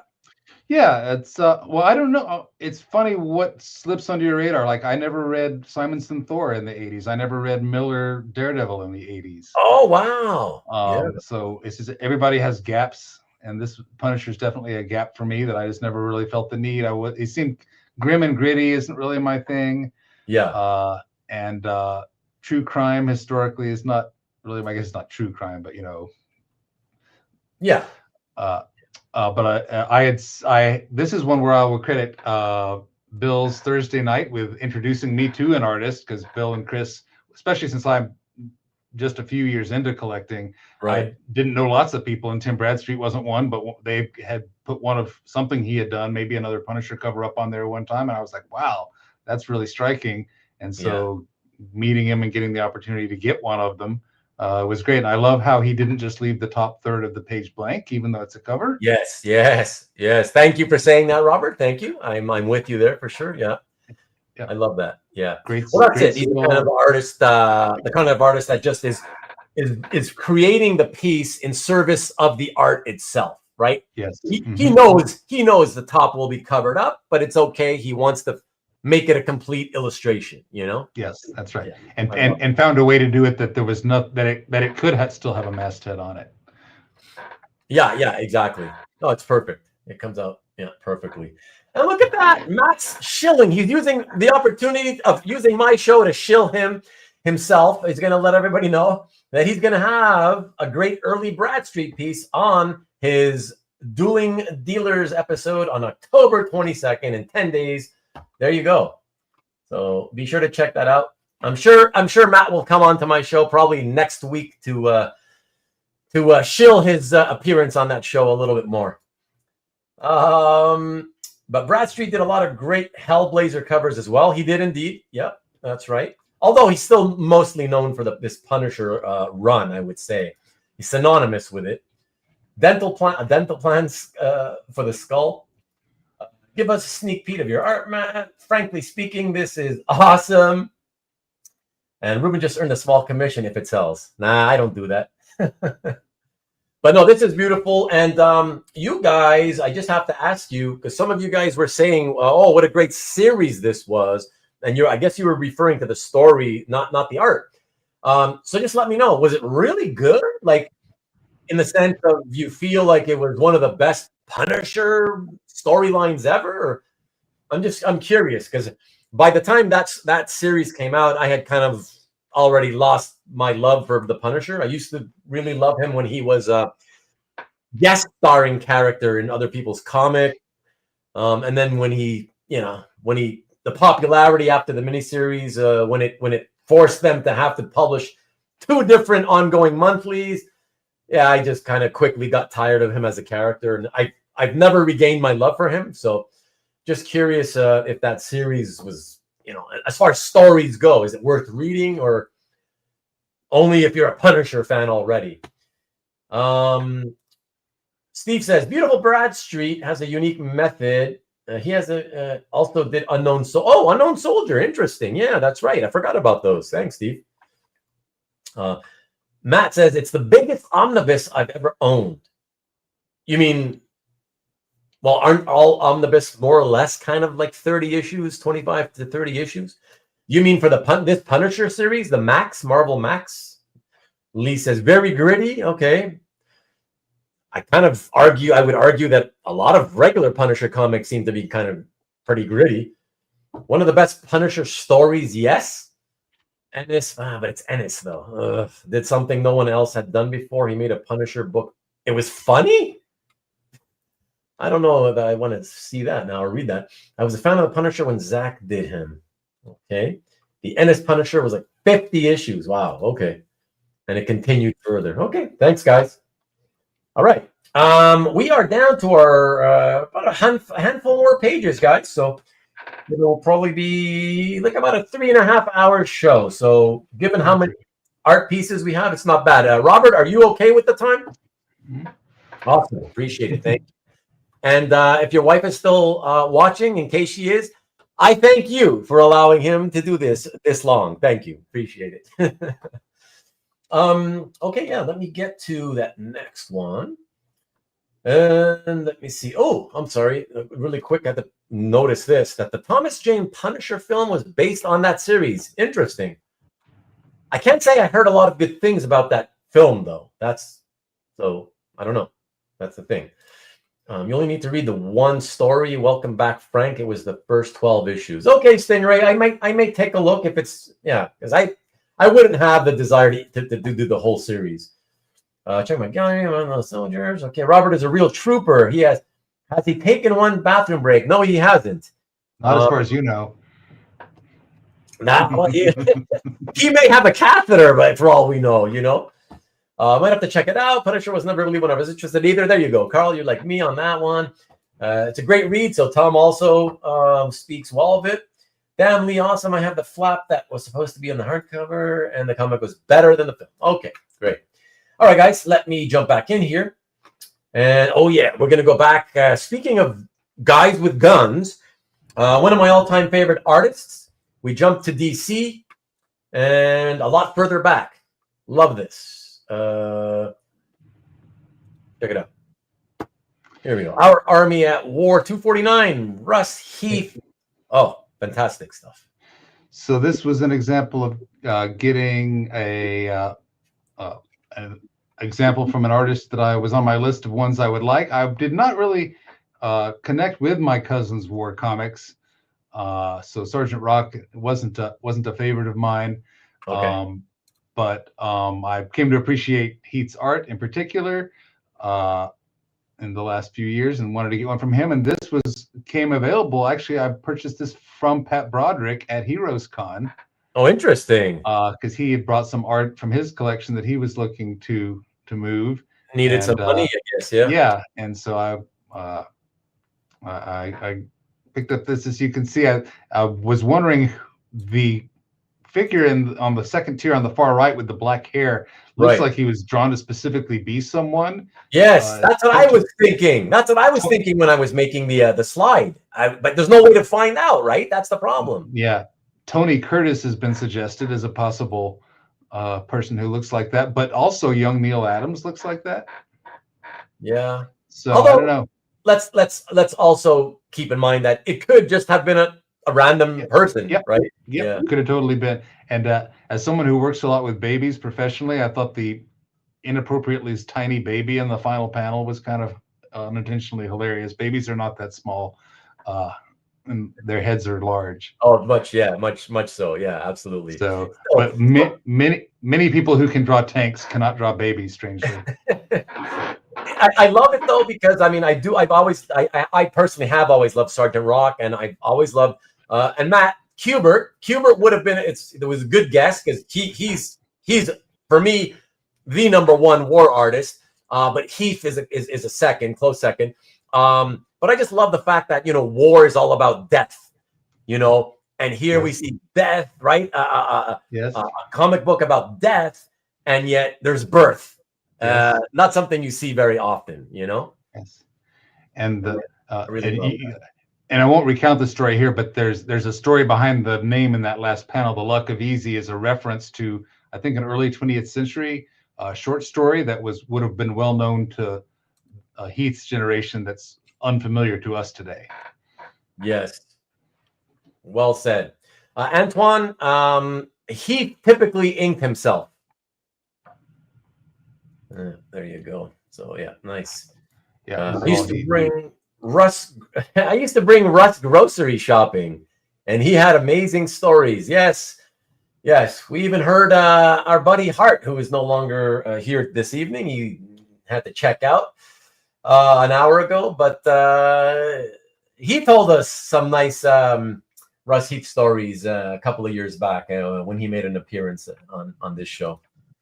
Young Hef, yeah, it could be young Hefner, I guess. Maybe it was premature.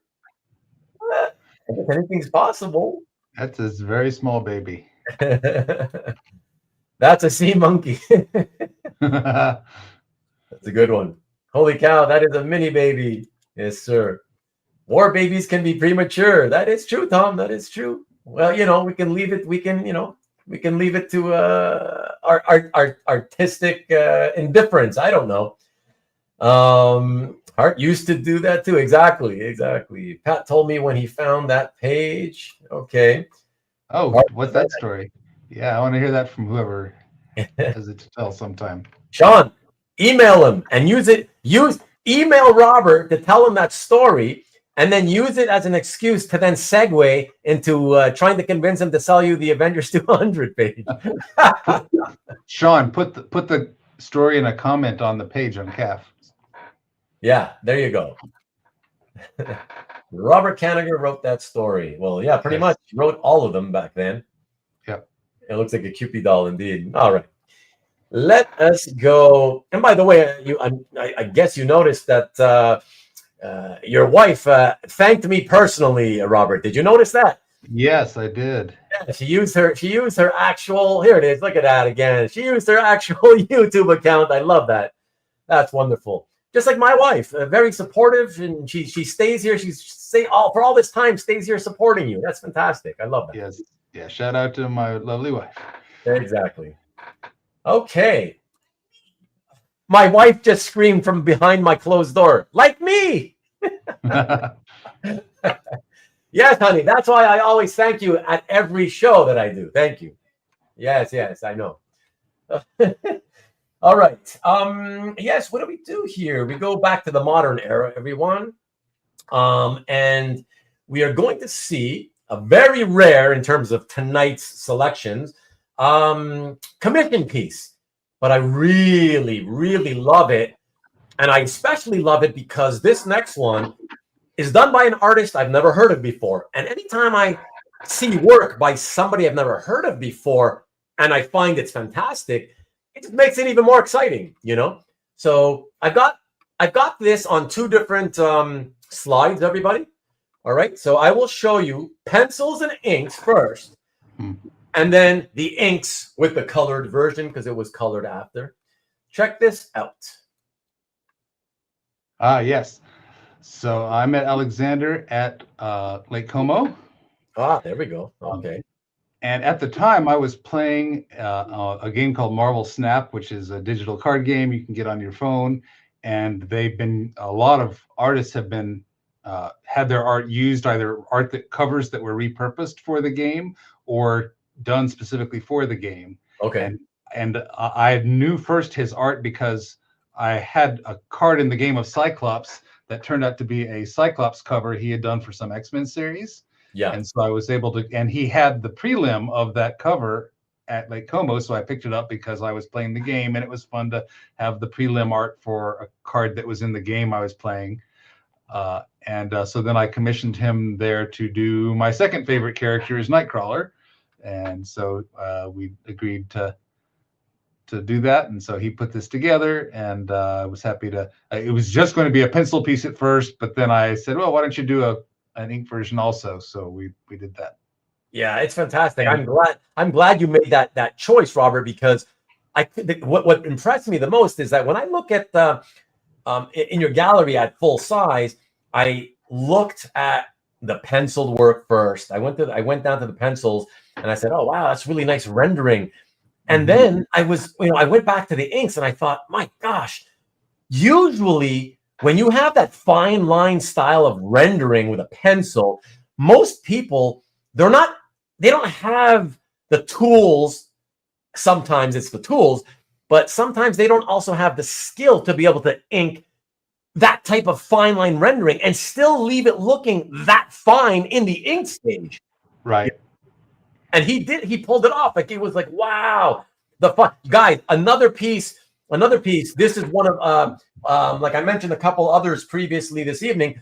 This is another piece you really need to go check out in Robert's gallery and just look at the rendering, especially the inks. It's absolutely outstanding. But yeah, go ahead, Robert. I know you wanted to say something else. No, that's fine. And you're going to go on to he colored it as well. Yeah. Let me get back to that one. Digitally.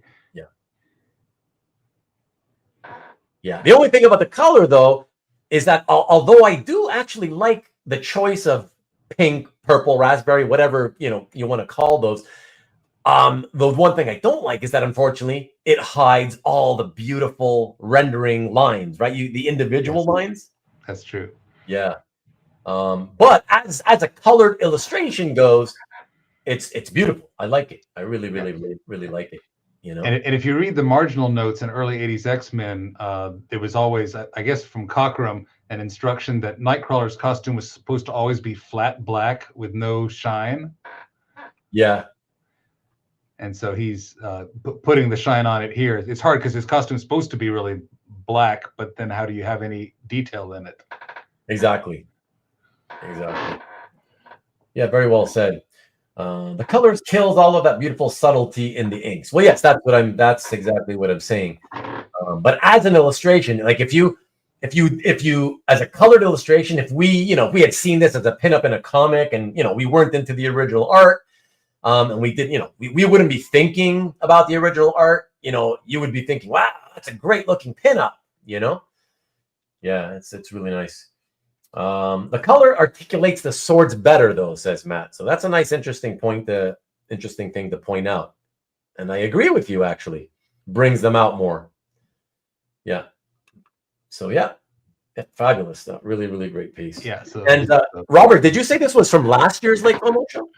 2 years ago, I went to Como and commissioned it, and it was about a 6-month gestation. Oh, okay. Okay. Be honest with us. Were you getting a little antsy about how long it was taking? No, he communicated well. Oh, okay. So I don't mind if it takes longer if they give updates. Stay in touch and just let me know what's going on. Yeah. And plus, I think it was a like 50% up front, 50% later kind of thing, maybe, which always earns goodwill as opposed to people who take all your money. Yeah. And then take forever. Right. And then make you chase after them. Right. Yeah. No, he communicated well. It was a good experience, and they haven't all been. Yeah. Well, that's fantastic. Good. Glad to hear, because we've heard we've talked a lot on this channel about these kind of horror stories. So it's great to hear positive ones from time to time as well. Yeah. Okay, everybody, let us go here to the next piece, and this next one, I believe we're heading back to Mutant Land. We're staying. Actually, I should say staying with Mutant Land. And more color. Check this out. An artist that a lot of people also tend to enjoy. Oh, sorry. Adam Kubert. Sorry. Another mistake. See, this is what happens when I'm working late into the night. That's what happens. I'm half asleep. I like it, Adam Kubert. Oh, I'm so sorry. It's Mike Mayhew, everybody. I'm so sorry. So sorry, Robert. So sorry. Oh, my gosh. That's all right. That's all right. Oh. Okay. Yeah, so I have another Mike Mayhew that's a pure pencil rendered. That's gorgeous of Mary Jane Watson for a novel. But seeing this he did of the Young X-Men with Jean Grey was great to get. It's a fun story there. I love the faces on the characters. The colors are gorgeous. Now, not everybody can do color with that detail of human figures on an 11x17. Yeah. Oh, that's all. They are only standard size, aren't they? Yeah. This isn't like it's not a twice up. So especially considering that, I mean, even without that, but especially considering that, I think the faces are so well done. The expressions they have. Beast with his hilarious expression there in the second tier. Jean Grey wandering around town in the bottom, and she looks like an actual teenager. Yes. Which is important. You don't see comic book artists often really getting that right necessarily, correct? Yep. And for that matter, Cyclops in the first panel looks like a teenager somehow. Well, so remind me though, because yeah, that's how it's supposed to be, because it's origins taking place back then, right? Right. Back in the old days. How far back did they specify how far back it went? Like that it was supposed to be taking place? Well, it's a sliding timeline kind of thing. So this is supposed to be very early in as far as the team is concerned, this is extremely early in their history. But of course, as far as publication, it's much more recent. Okay. Oh no! I mean, obviously, for publication, yes. I definitely understand. I'm just thinking. I'm thinking like, was it one of those things where they said, "Hey, let's do their origin." So this really takes place sometime around the first issue or 2 issues of Yeah. X-Men, from the It's Silver Age. ballpark. You can see in the bottom panel that the guys are on their way to fight Magneto, if that helps. Ah, interesting. So this could be taking place right before X-Men #1. Right? Because Magneto he appeared in the first issue, right? Yeah, I mean, somewhere very much in that ballpark. Yeah. And while we've been talking, I'm proud. I'm going to pat myself on the back. I'm proud to say, check it out, everybody. Ah, there we go. While we've been talking, I made a new slide. I made the correction. I downloaded it, uploaded it. Yes, thank you. Yes, we could finally at least. It bothered me so much. I'm happy to be able to see. At least some people watching on Rewind will be able to see the correct artist attribution. So, but yeah, very, very nice. And I'm sorry, I may have missed it because I was trying to focus so much while I was, trying to make the correction here. Did you happen to mention, Robert, how you acquired this one? Did you mention that? It's auction piece. Okay, nice, yeah. Nice win. I love detailed work, as you can probably tell from looking at my pieces. So Mayhew's an easy one to want. Yeah, it's very nice. Yeah. I want to go back here just because I missed these comments. And what was were you willing to reveal in terms of the Nightcrawler piece? Were you willing to reveal to Matt or to everybody, I guess, what was the size of the piece and the rate that he was charging? It's 11 by 17, and I'm not sure what his current rate is. Obviously, this was a couple of years ago. Okay. And he's had some actual Marvel published covers since then, so I don't know if his rate's higher than it was. Let's see. I can look up though on my calf because I do put in that information about how much it was back then. Hang on a sec. Or even just a ballpark if you have a general idea in your mind, that'd be okay. At the time, it was 2,000. Okay. And you said 11 by 17? Yes. Okay. Without the crop, Cyclops is hydrocephalic.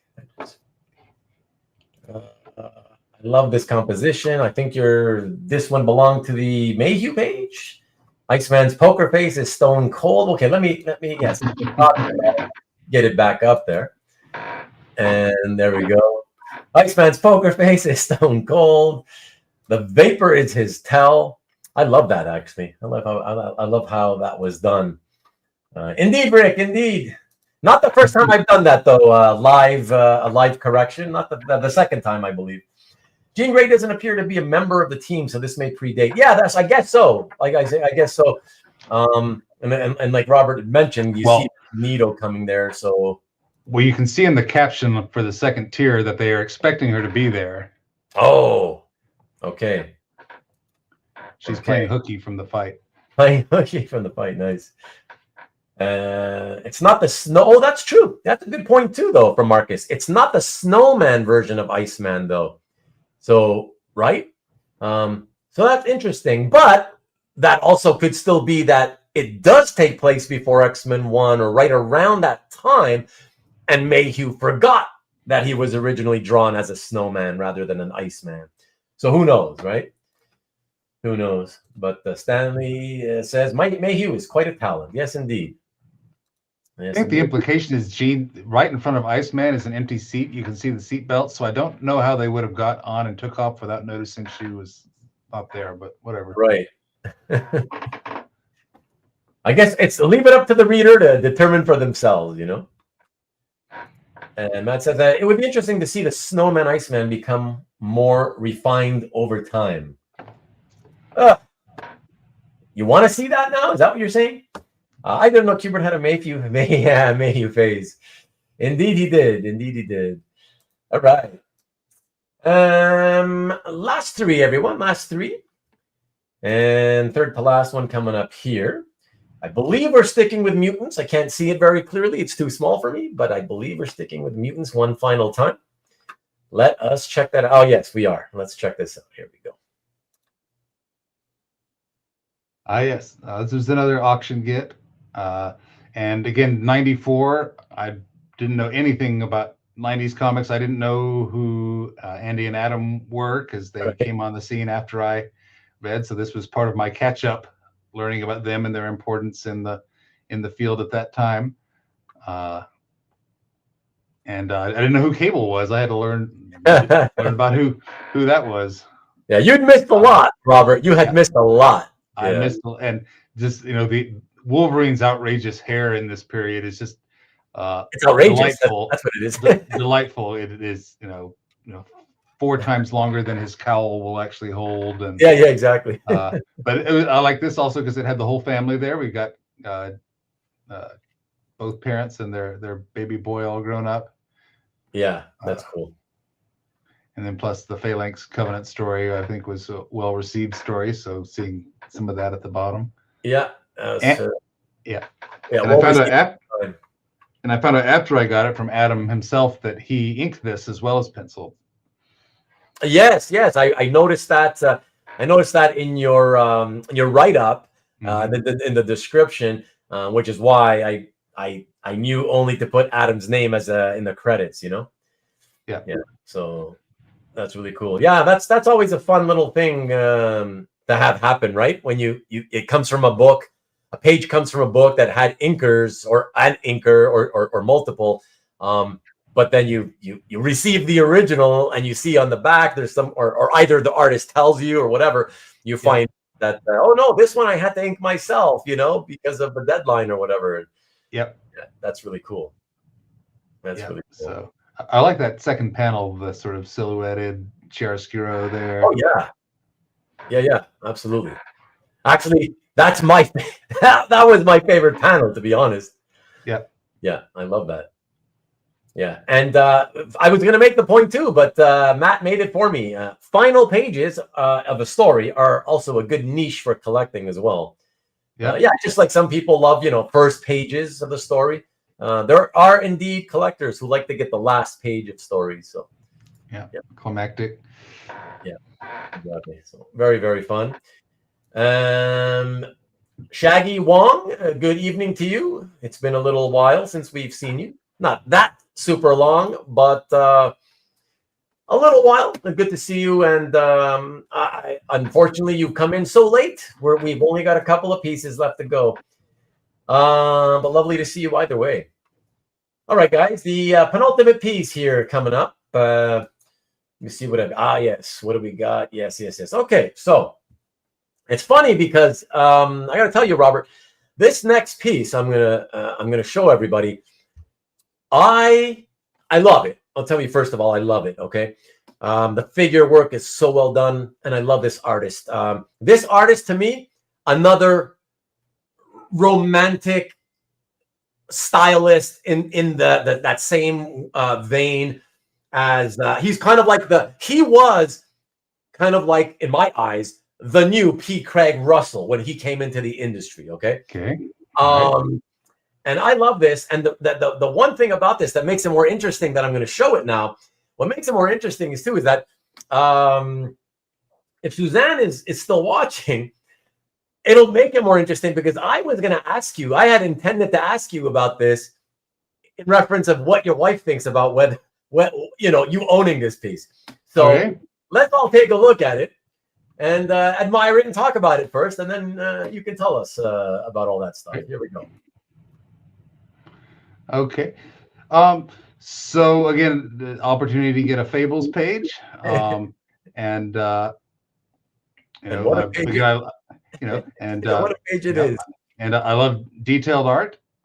So, and the price was right. Again, this was one that I said, yeah, sure, I'll put a bid on it. That's very comfortable, and nobody else wanted it that much, I guess. So I was happy to get it. And anyone who's seen my collection knows that cheesecake is not sort of my predominant theme, but it is, the human body is a part of the art world. So here's a couple of them.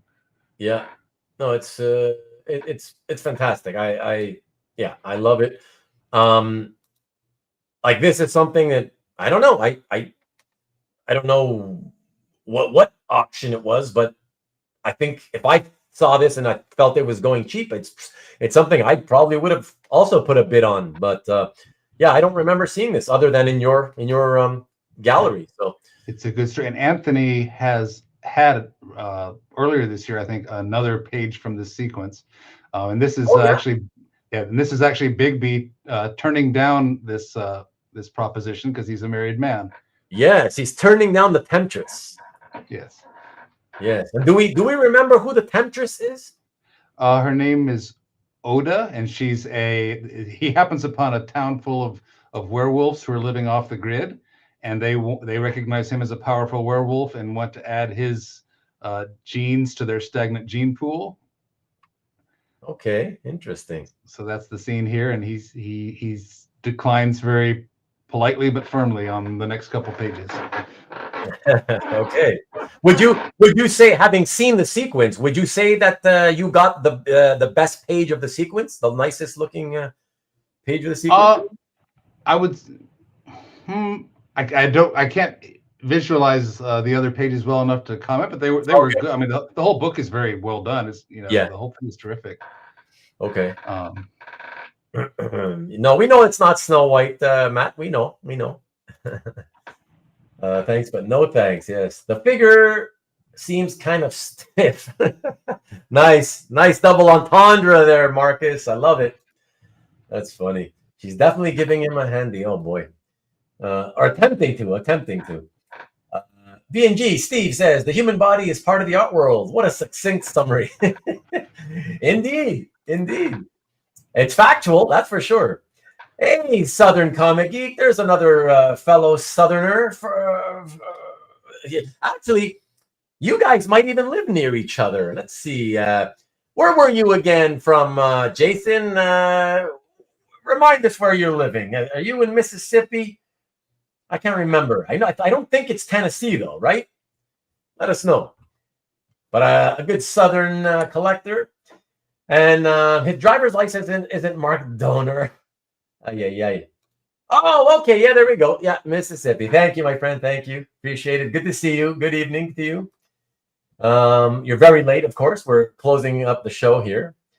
But yeah, very nice page. And one thing I wanted to ask more about this, Robert. I know that you had mentioned that you had to darken the pencils because otherwise it doesn't show well online, right? Yes. And that's fine, and I get that. I had to color correct the scan myself because I felt your paper was too dark, the color of the paper. So this is actually my version that I played around with to make the paper look a little whiter. Okay. And still keeping the darker pencils, But I'm wondering, in person, would you say it's one of those pages where did Craig pencil with like a very soft lead, or is it just that he didn't press very hard and it looks very light? It doesn't really look that light in person. It's just the scanner doesn't capture the contrast. Yeah, doesn't. And so I feel like I'm kind of correcting it back more toward what it actually looks like in person. Okay. It's not this dark in person, but the initial scan was difficult to see. Okay. Yeah, no, I get it. I've done that myself. Just remember, everybody, if you're going to ever darken your scans, it's fine to do it for those reasons where you're trying to just get it to present better to people when you're just trying to show it off. But don't manipulate your scans to make it look better when you're looking to sell the artwork, because you're going to get a very, very angry buyer getting back in contact with you when they expect it, a piece like that, especially, right?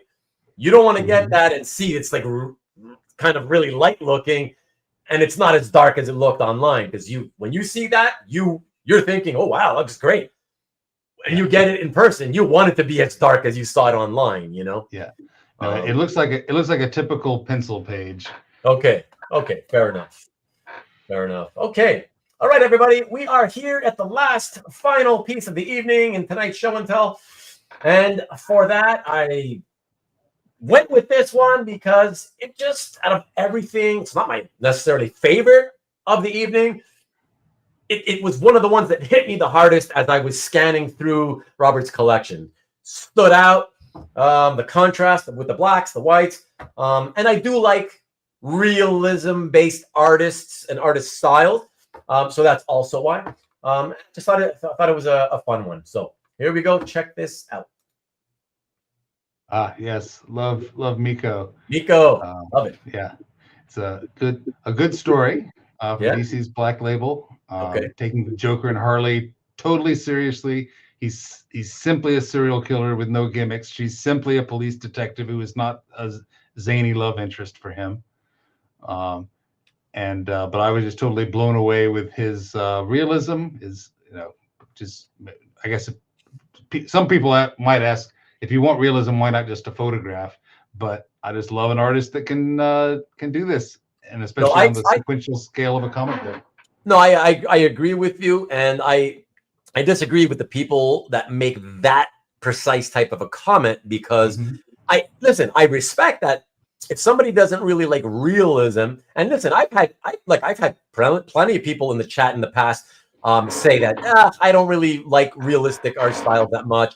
I even had a friend, George, who I had him as a guest doing a show and tell, and he mentioned he wasn't really a fan of realism, realistic art styles, and that's fine. It's all a question of taste. What I'm having an issue with is when some of those people say, "Oh, well, you might as well use a photograph." Well, I don't agree with that in the sense that it's realistic, but it still looks like realistic illustration, as opposed to, you know what I mean? Like, you're never going to mistake this for a photograph, right? It's not hyper realism, which is a style of art all on its own.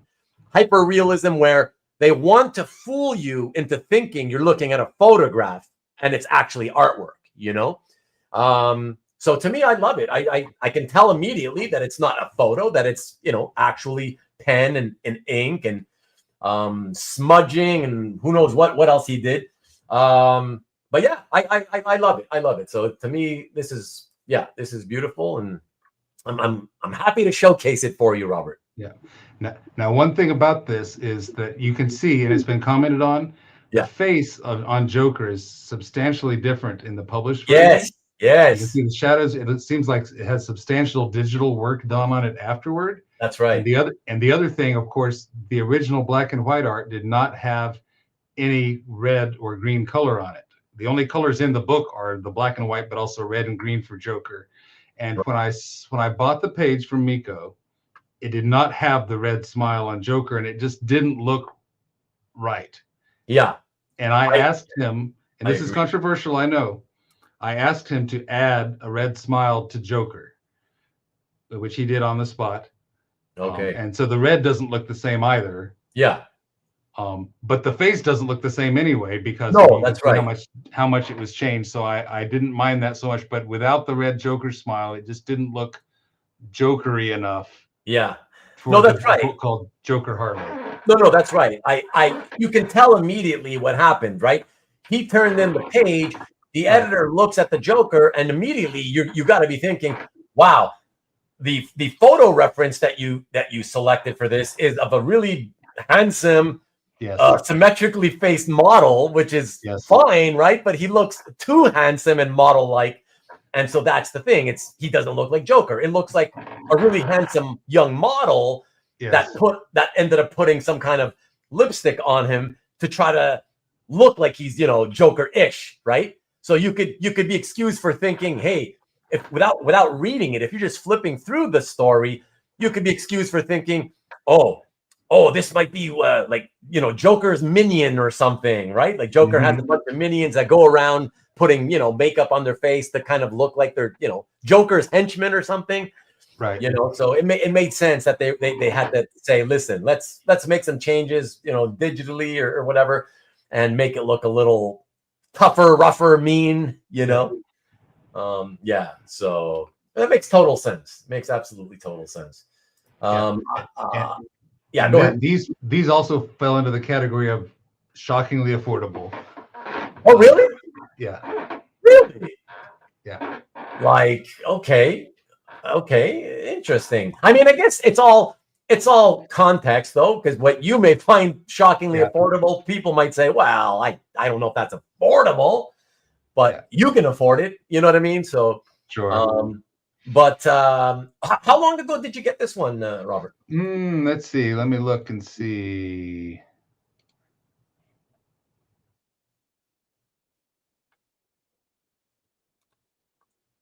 Got my calf.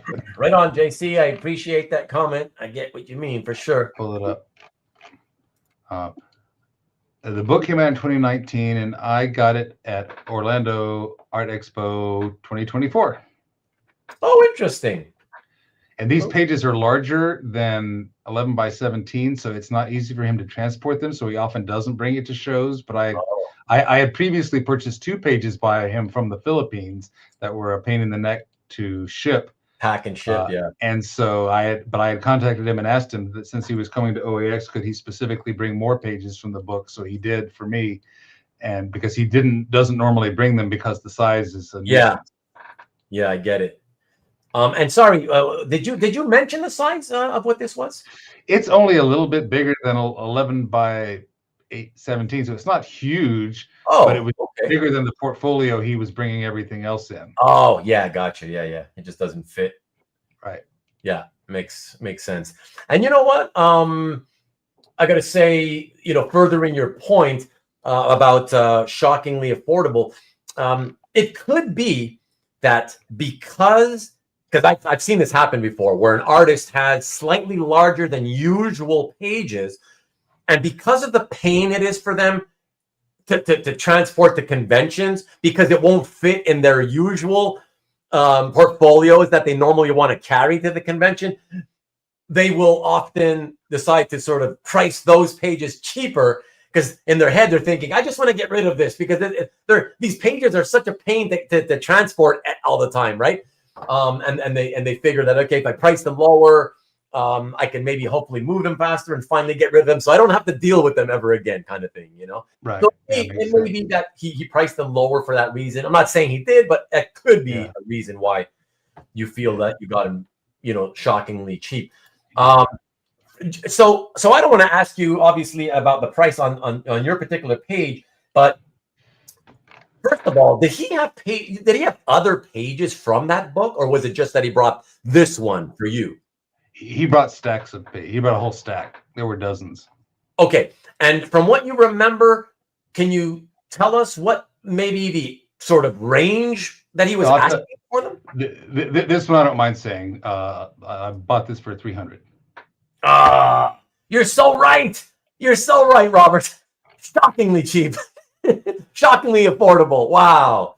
Yeah, that's fantastic. Wow. And so is it fair to say that all the other ones he had brought were pretty much in that same kind of range, I guess? Yeah. Yes.